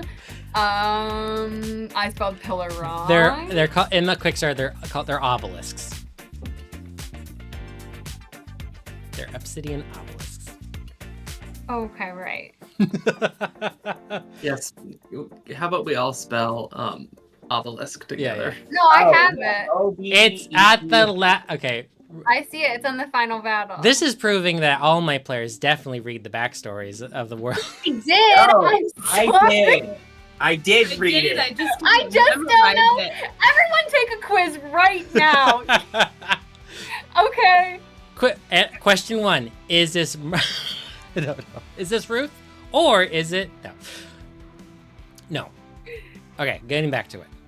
Yeah. I can't see parts of my world that my children made because of them, and I'm losing connection. Why would they put them up if you didn't want them? I'd like to think that it wasn't intentional, but I don't know why I can't see them anymore. And my vision is going hazy, and I grow weak. Now, the thing about being a great maker, as I am also a great destroyer. I'm asking you, I've already given a gift of making to another person that entered the mountain, and I need a counterpart. So I need you to destroy things to equal out the making that has been made. That has not made the world a better place because of it. Now, here's the thing. I am asking you to do this. Full honesty, you really don't have a choice. I am one. I will just give you the bit. No, absolutely. What you say is law, obviously. Nope, that is not the... Okay. Ruth, I trust that giving you this power will make a brighter future. Great. If that's what you believe, I'm happy to help. Okay, fantastic. Also, good luck telling this to your parents who worship me. That's gonna be awkward for you. Bye. You're whooshed, whooshed out of the mountain. The girl's gonna cry for 3 weeks. He's gonna have to pray on it for sure. Oh, good thing we have She has to pray to one about why one doesn't want her pray one anymore. All right. Back to the circus. Flora, Yes. you chose the trapeze. Yes, I did. Would you mind giving me a charm check? Yes, I can. I have +0. Mm-hmm. Yeah. It's going to be, let's say, 2. I got a 1. A 1. I'm gonna burn a thing. I make it. Fantastic. It's a wonderful show. Great job performing. After you're done your routine with this other fairy, you're brought to the middle of the circus tent, and the ringmaster approaches you and goes, "Why are you here? What was that thing?" Truthfully, I don't really know. I know I would like to be rid of him, and I would like what he took from me back, but I don't want to undo the deal I made with him. Oh, I see. The Dealmaker is his name. That's what he's been called in the lore of this world. Well, your world, the world where we used to be. Where, what's left of a fun circus at some point. May I ask what he took from you? Or what you traded?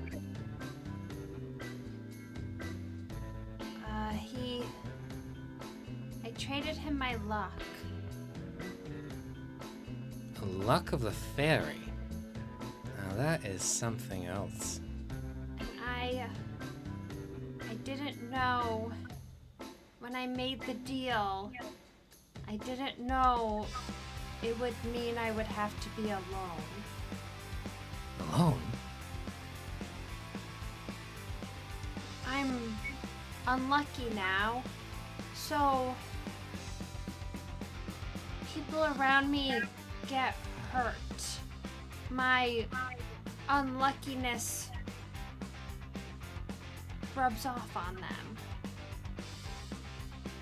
So I saved my best friend, but I still lost everyone.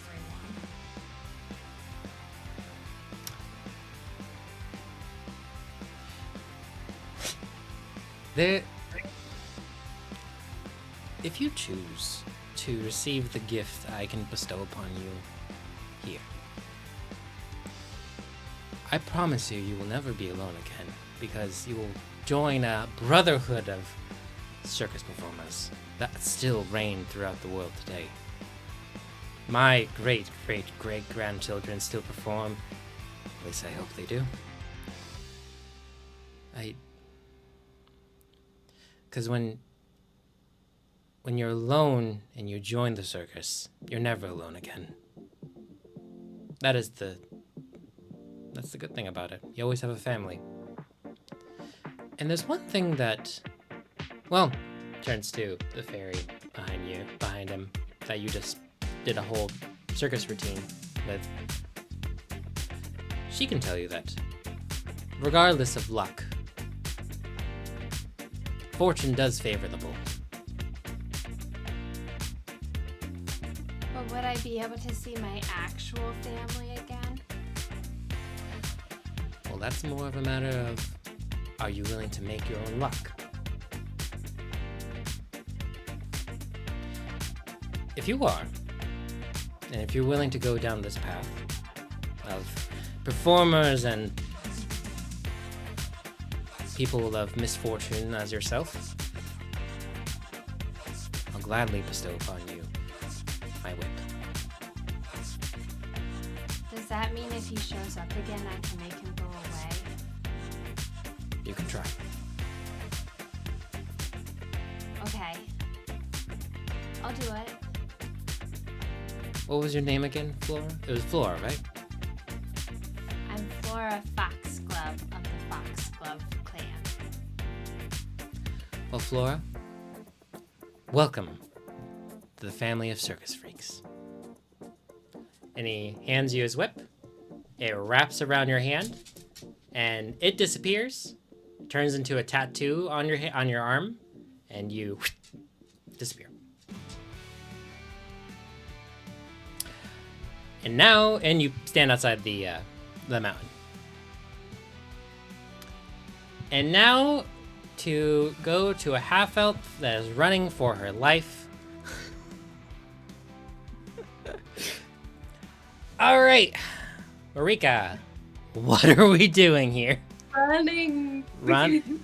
Okay, so I'm gonna need you to do a couple things for me. One, I'm gonna need a flight check. And are you trying to be careful about it, looking where you step, or are you just being reckless? I feel like at first I was pretty reckless, and because I was like, I gotta get as far away from this fucking cabin as I possibly can. And then once I was running for like, I don't know, 2 minutes, maybe 2.5 minutes, then I was like, okay, now I gotta hide. I don't even know what's happening. Am I hunting? Am I being hunted? Give me a brain check to just do a quick evaluation of what's around you. Ooh, I got a 4. Nice, cool. And then give me a flight check. The DC on this one is going to be high because you're running from an automaton, and it is 7. A flight check? Yep. Well, I did not get that. Great. So I'll say you make it probably 100 feet from the cabin. Because you got a 4 on your brain check, you definitely realize that there are traps out here. You passed by a bear trap and you jumped over a wire trap. Okay. If you can hear the whirling of the gears in this automaton getting closer and closer to you. And it goes, "Oh, don't worry. It'll all be over soon. Hit me 3 times, or, well, just let me kill you."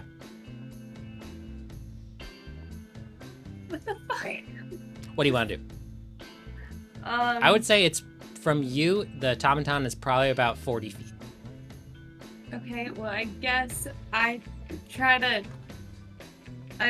bring the laser gun up, and I'm like trying to think through all of the like arcade shooting games that I've played, which aren't a ton, but like every now and then you play Duck Hunter with your friends. Mm-hmm. And so I'm gonna just attempt to shoot. Great. And so you're firing. Yes. Okay, so this is going to be a... first, roll me a brain check. Let's say the DC is 2. Okay, well, it's a good thing that you gave me a +1, because I rolled a 1. Nice. So, 2. All right, and so now roll me a fight check. And I'm going to set your DC with his grit. His grit is going to be an 8.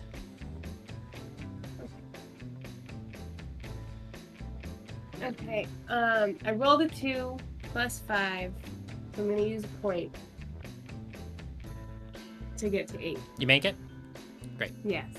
Well, you rolled a 2 on a d4. If Yeah. you use another point, you can make it explode and roll it again.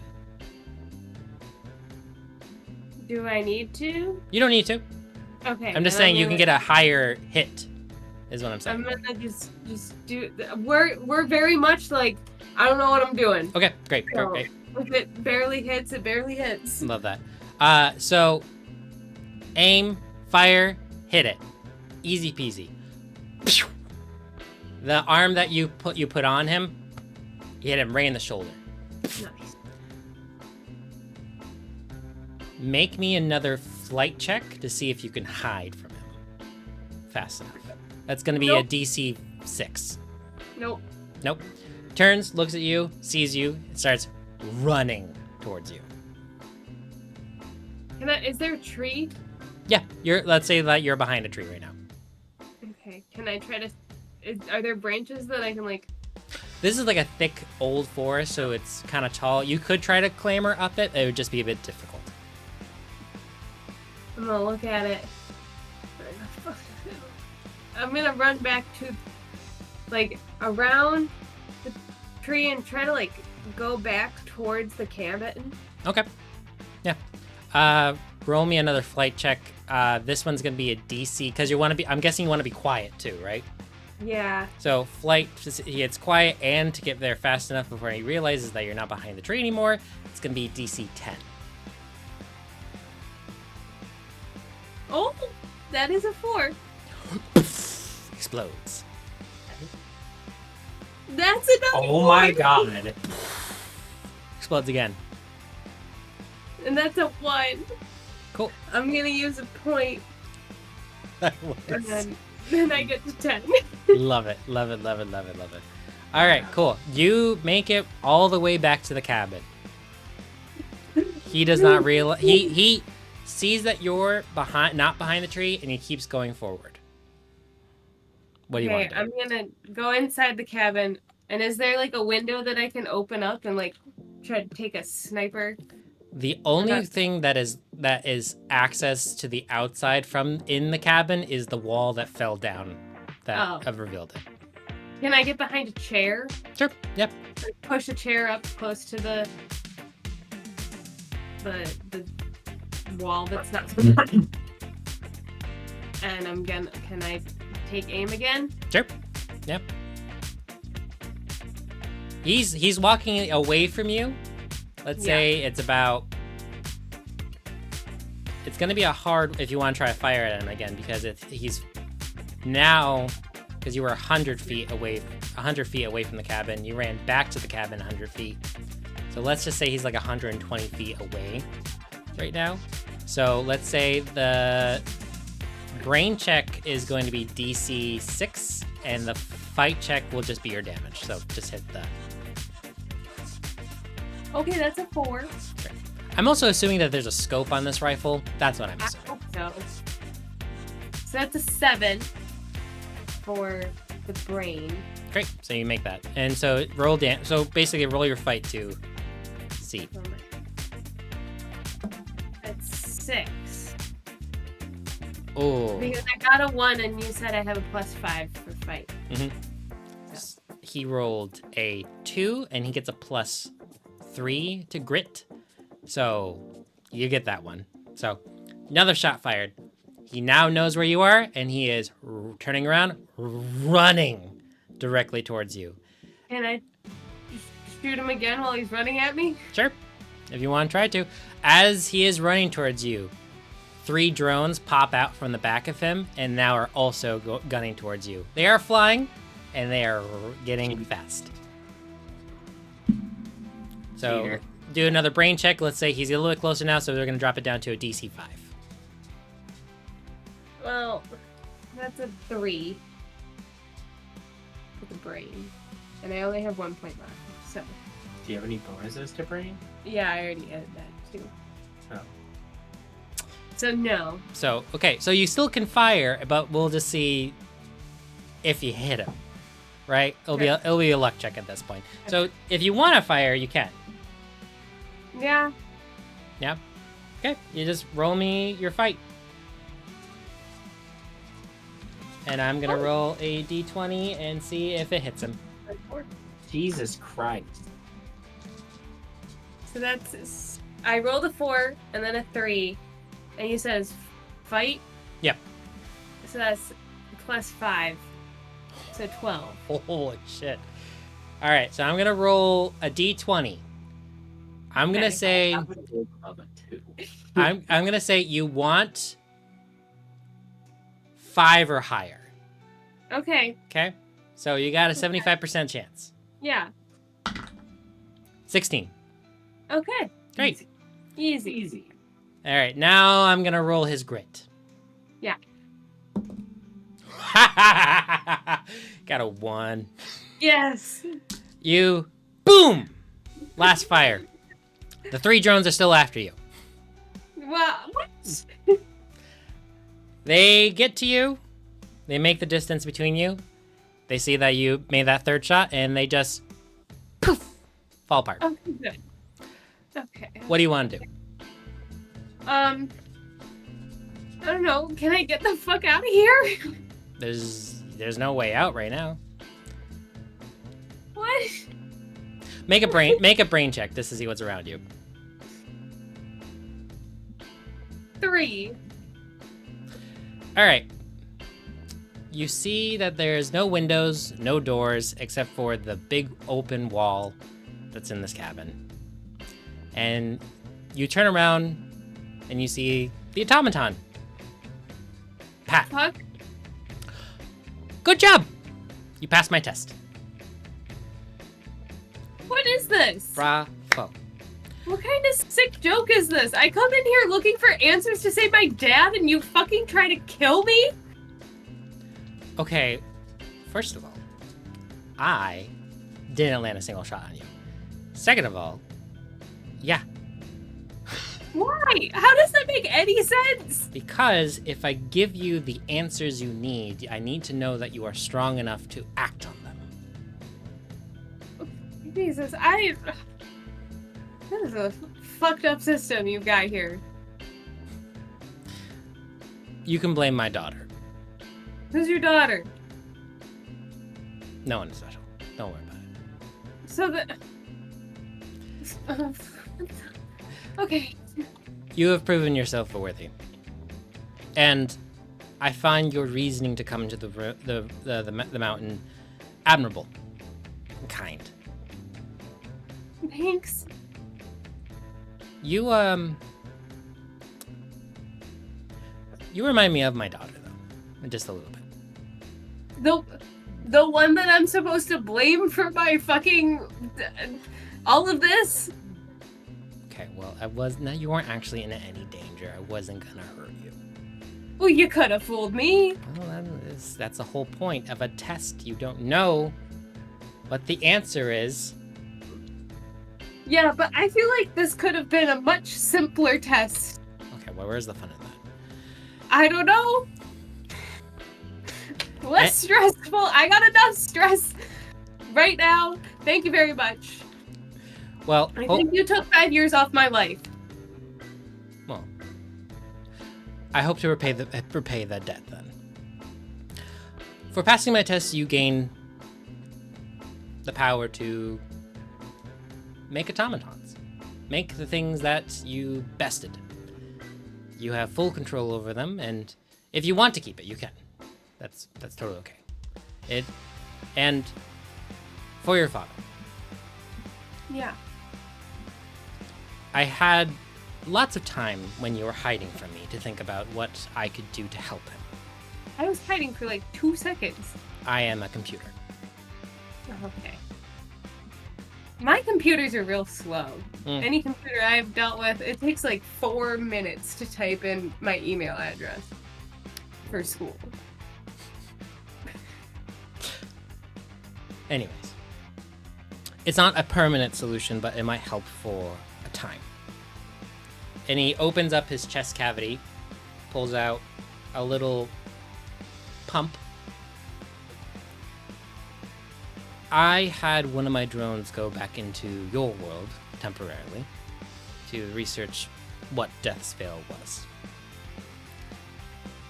it seems like there is an elixir called the Scarlet Elixir. Yeah, but that shit's real expensive and dangerous, and you're not supposed to. Well- I don't know. I've never gotten my hands on it. Well, I refunctioned the pump that pumps my hydraulics to make it, essentially, by using the insulin that is naturally produced in the human body.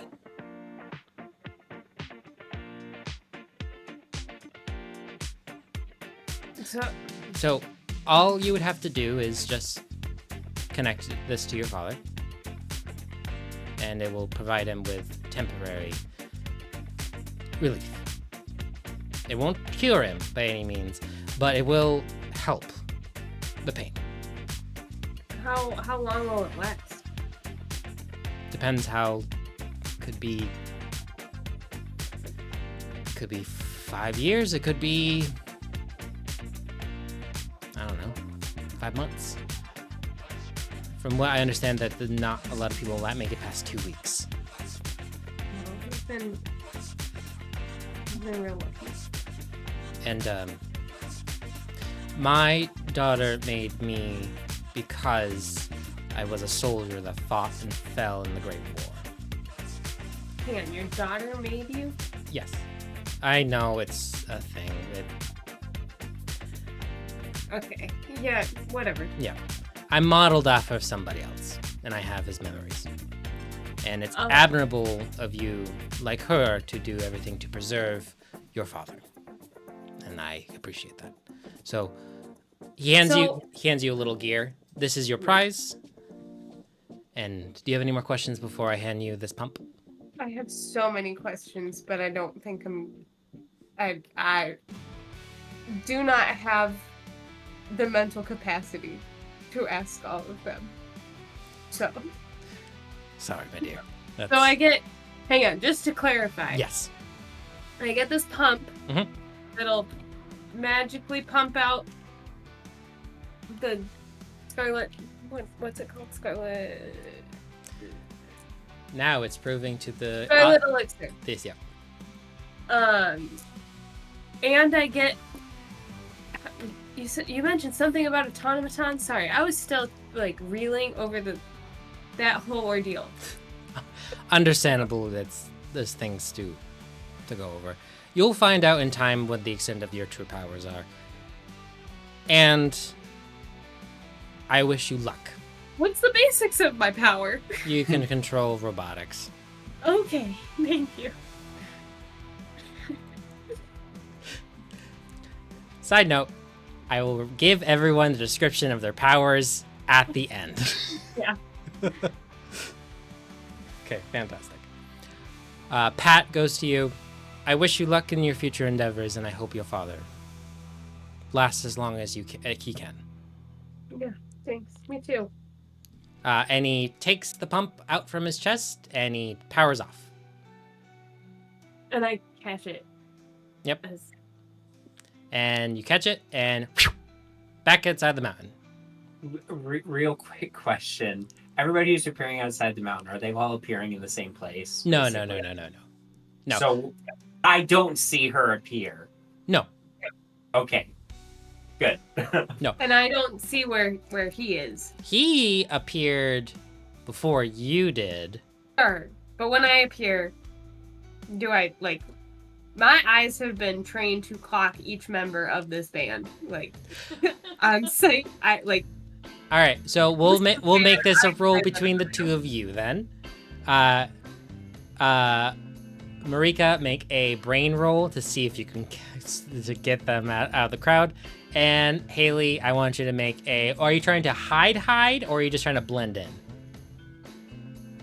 I don't think I can necessarily blend in anymore because I left my hat behind. Okay, well then you don't get anything. So brain check, Marrika.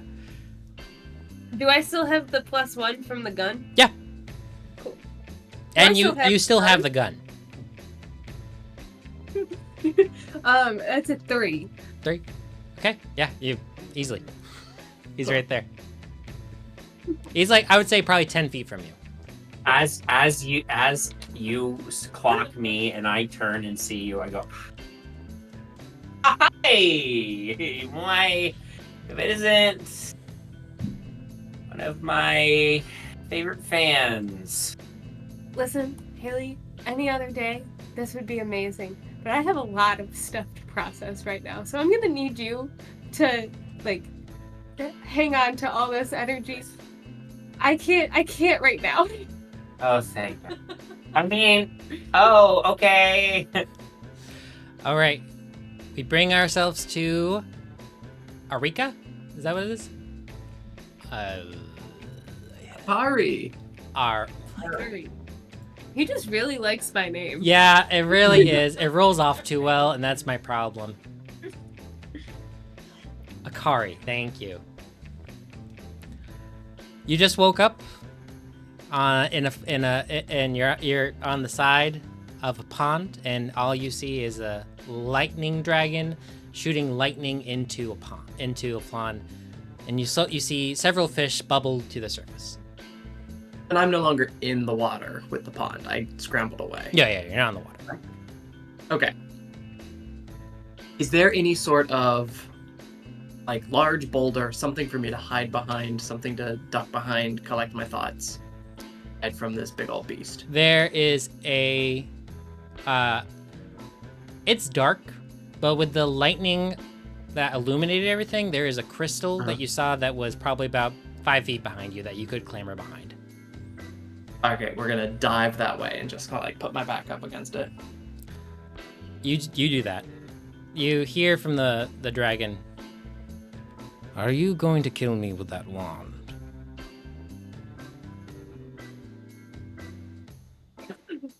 I'm not really much of a fighter. That doesn't necessarily answer my question. Are you going to kill me with that wand? I think there are a lot of options After you say that, that don't involve violence.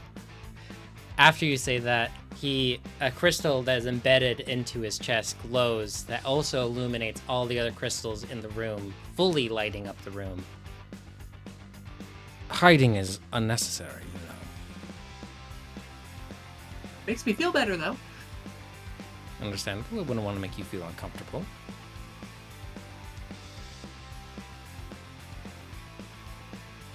So, like, are we cool? If you're not going to kill me, I will not bite you. I don't like... No, you're just a little bit too furry.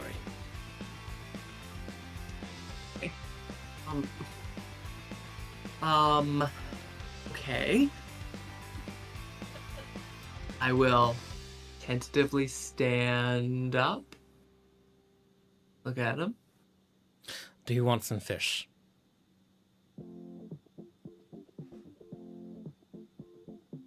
Thanks.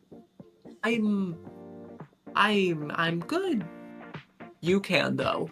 Like, if you're hungry and fish is good for you, then eat fish. Not eat fish. Why are you like this? Okay, most people really like this, so, As you probably can see, I am not people. no, suppose not. Let's start over. Okay. I'm Akari. And you... Ooh. Stands up, well, reels back a little bit. I am Thunder, son of the Lightning King and the Empress of Storm. Yeah, like I said, I'm Akari, from the Red Forest, the mystic of Mystic Emporium of the shop on 3rd Street. Okay. I gather from your scent, it smells like you're around from Highfeld. Yeah. I'll step out a little more from behind the crystal. You look strange.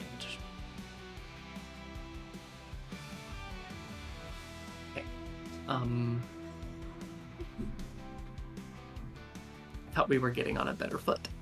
Like, No, I've never seen something like you. well, they're right back at you, you know. Also, this facade that you put on. Why?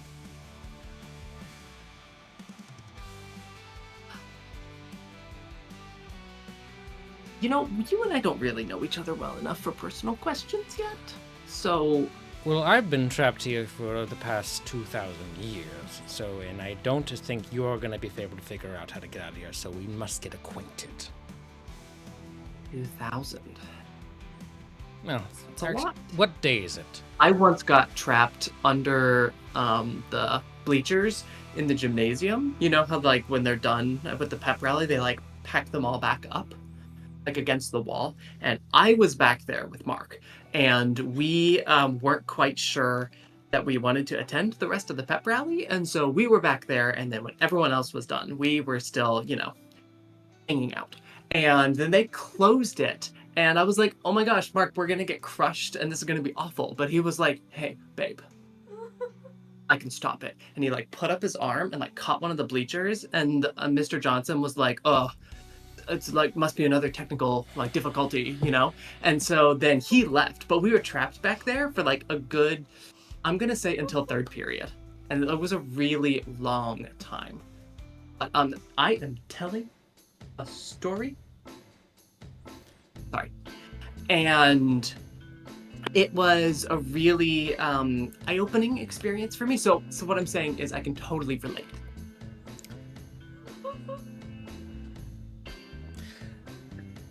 I will be honest with you.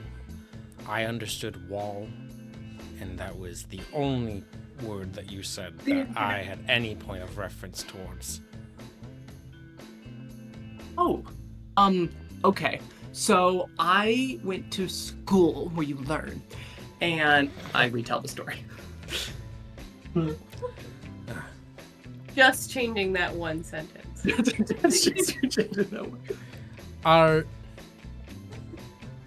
Anyways, what day is it? It's It's like Yuval Day. Thursday. I don't know, Sam. What day is it? It's the festival that you just came from is the Yuville Day Festival. The Day of Gifts. Yeah.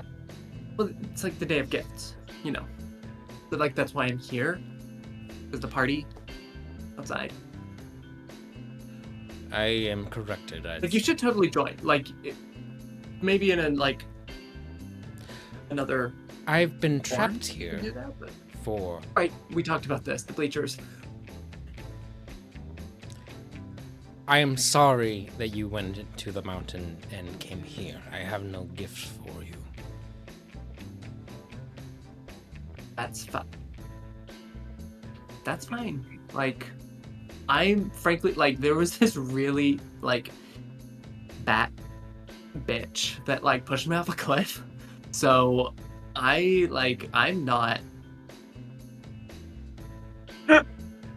I'm having a tough day, you know.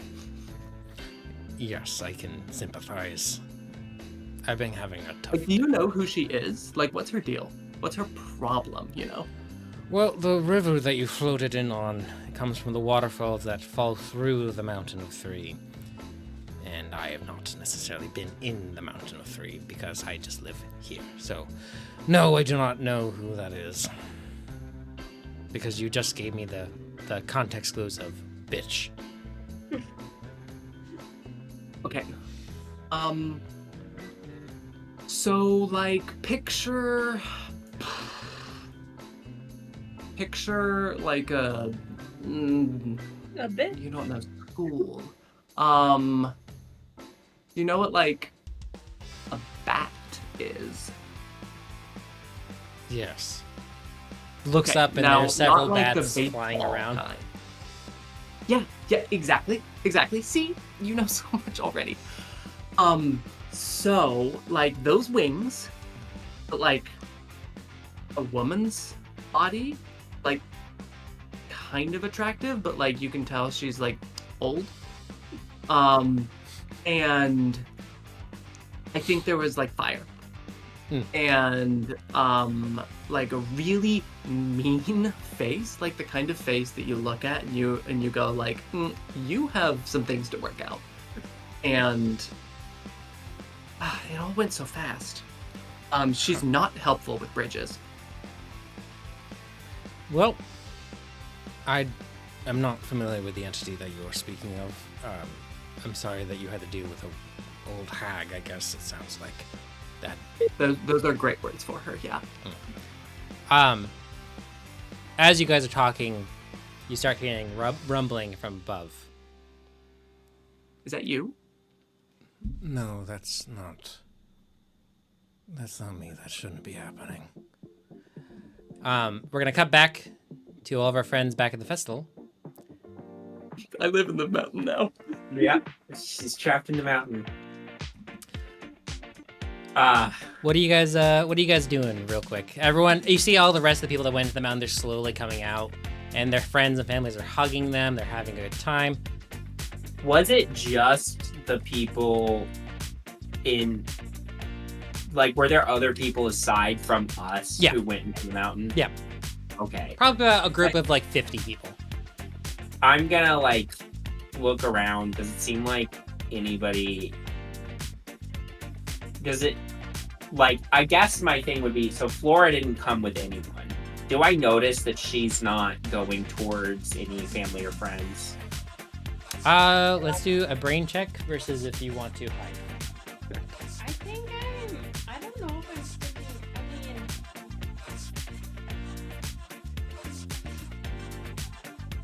I won't do anything. Okay.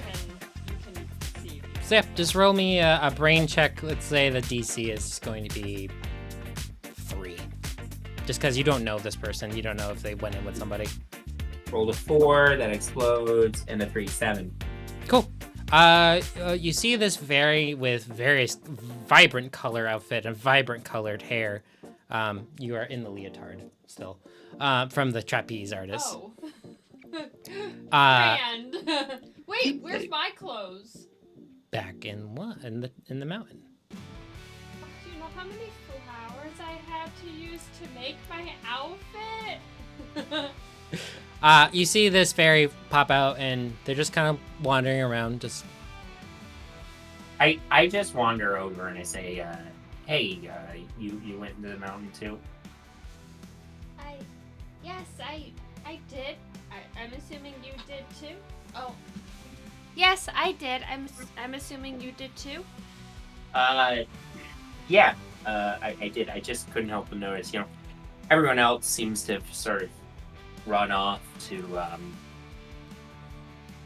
say hi to family and friends and stuff,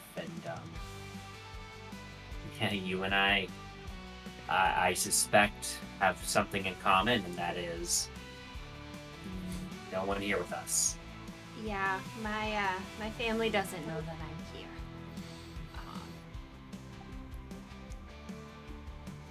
But I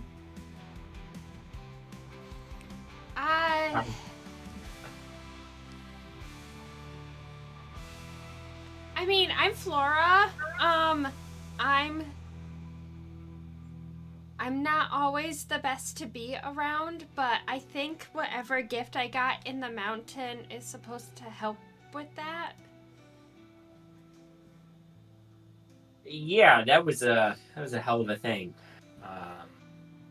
Sure was. Did you have to perform in the circus too? No. No, I didn't. I did perform, but music. It wasn't a circus. Sorry, I'm not meaning. He slowly realizes. Yes, he's slowly Trying to uncancel himself. he's slowly processing how this looks, and he's like, wait, so I just wanted to make sure that, like, you were okay. As Haley says that, there's a bit of a whine in the back of Haley's mind. Yeah. It gets a little bit louder and a little bit louder, and then it just sounds like a voice. If you can hear me, I beg of you, run. Oh God! Oh, that was weird. Hey, what you said your name was Flora? Yeah. I'm getting this weird idea. We should maybe move away from the mountain, like, Do you hear voice? kind of quickly here. Oh. As Okay. you say that, Let's go. Let's go. you slowly make your way away from the mountain. Do you tell anyone else to move away? Also drawing more attention to you. Yeah. Hold on. I'm just gonna roll something here. Okay. Let the dice make a decision for me. Okay. Yeah. I'll like as I tell Flora that I turn. Are any of the people who like led the ceremony? No, I wouldn't tell them. One of them. Fuck that. Fuck that. He thinks it for a split second. Is like, no, fuck that. I hate authority. And instead, he's gonna say. He's just gonna say very loudly, like, "Hey guys, Haley Osborne here. I know I came here for the ceremony. Super cool. I'm going to be performing an impromptu concert of unreleased music for a family history of arrhythmia in the parking lot at the other end of the fair in 5 seconds. You have to come with me now if you want to hear any of this fucking music." And I start running that way. Sheila and Marrika are like, we gotta go. We're gonna be the ones who can report on this first. Okay. You move a crowd of, let's say, about 30 people and their families. So, like, really, it's more 50, we'll say. Sure. I'll take it. You can see that it's getting a bit cloudy. It was a very sunny day. And down drops, right in the middle of the ceremony of, right in the middle of this festivities, stands a tall, let's say about 40 feet tall, chained covered individual, wielding 2 maces, and looks at the crowd and just starts throwing chains and whips and maces and everything. Havoc. Chaos ensues. You see soldiers from the Great Alliance start to wheel up their swords, their spears, and their wands, and they get stabbed in the back by 2 daggers that were not there before. They get a human man that has a red handprint painted over his face appears, pulls these daggers out, and takes the blood from in these soldiers out, shoots it across the crowds, and they turn all the blood particles turn to daggers, and they all just start raining onto this crowd. Metal. Those of you around, or that are still around and not with the rest of the crowd, can look to the stage and see Sir Liam McCarthy draw his sword into fight. I need everyone that is out of the mountain. I need you to decide if you're going to stay and fight, or are you going to run away. I have a question for you. Mm-hmm. Can I already see these sort of like lines? They are faint. Okay. do I have any sense of like being able to like quickly try to manipulate those lines to maybe get people to run away? You can pull them all you want, but they are not budging. Okay, I'm just gonna turn to the group of people that I've already got following me and say, boy, special effects these days are crazy, aren't they? We should keep fucking moving. And I'm trying to get as many people out as I can. Admirable. What's everyone else doing? Ruth's gonna get her family away from this, or try to get them as far away as possible. Okay, I And won't. if there's, yeah, I won't say there's even a check. You could just. The chaos is ensuing. They are running. yeah. I think Flora is going to see that what Haley's doing, and Haley was like the only person she's really communicated with. And she's going to try to help by like flying around to sort of distract this thing a bit as people run. Okay. You're trying to distract the giant covered in chains. Trying to distract the giant covered in chains as safely as a 15-year-old fairy girl can. No check required. It is not interested in you. Oh. I What- tried. What is Marrika doing? Are there any robots nearby? Nope. Oh. Well, then I'm getting the fuck out of there. I like grab Sheila and lift her up onto my back, which is something we've done a couple of times. This is pretty normal for us, and I'm running after Haley. Ellinor, what are you doing? I'm gonna look to my husband and be like, I think we need to leave. But first, and she's gonna try to like, because she has maybe some of Solar's powers now, Sure. like make a wall out of the ground since it's like earth powers, right? Yep. Just like think about it and like maybe this will work. All right. Roll me a brain check, but add a d20 roll. Brain check plus d20. Okay. Oop. Okay. Oh, that's not great. All right, that's a 1 on the d4 and then a 5 on the d20. You're able to make a small little bump. Hazard. I guess What? I guess I need more practice. Let's go, and we're gonna run. As you guys are all fleeing the scene, you see slowly more creatures and more people falling from the sky, all of which have skull face paint put on them, and they're just out attacking what everyone in sight. Let's go back to Akari. Oh yeah, sure. Chilling in the mountain with a dragon. Actually, hey, right now the dragon doesn't seem so bad. Yeah, seems pretty chill.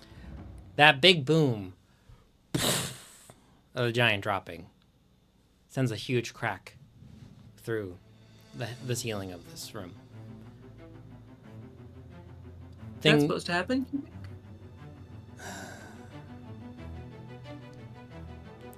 No, it's not.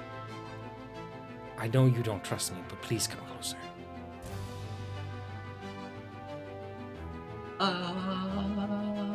Sure. I'll do it.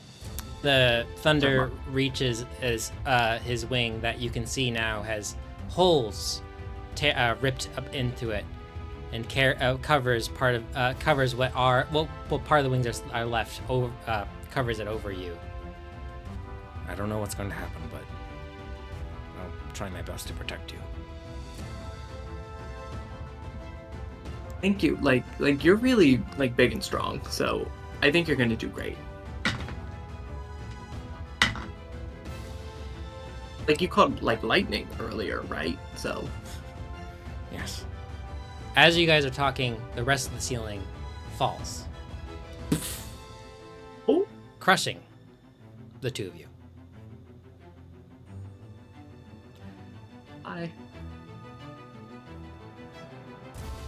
Thunder goes, I'm sorry, this is not the gift-giving day that you probably wanted. But I can give you something. If you just want it. Oh my god, like, are you okay? I can't say anything. you can feel blood pooling at your feet as you are underneath Thunder's body as he's trying to hold the ceiling above you. Oh my god, like, Mr. Thunder. You... Like, you're hurt. Okay, I can... I can make potions. I can help you. I need you just to trust me. That's all I need.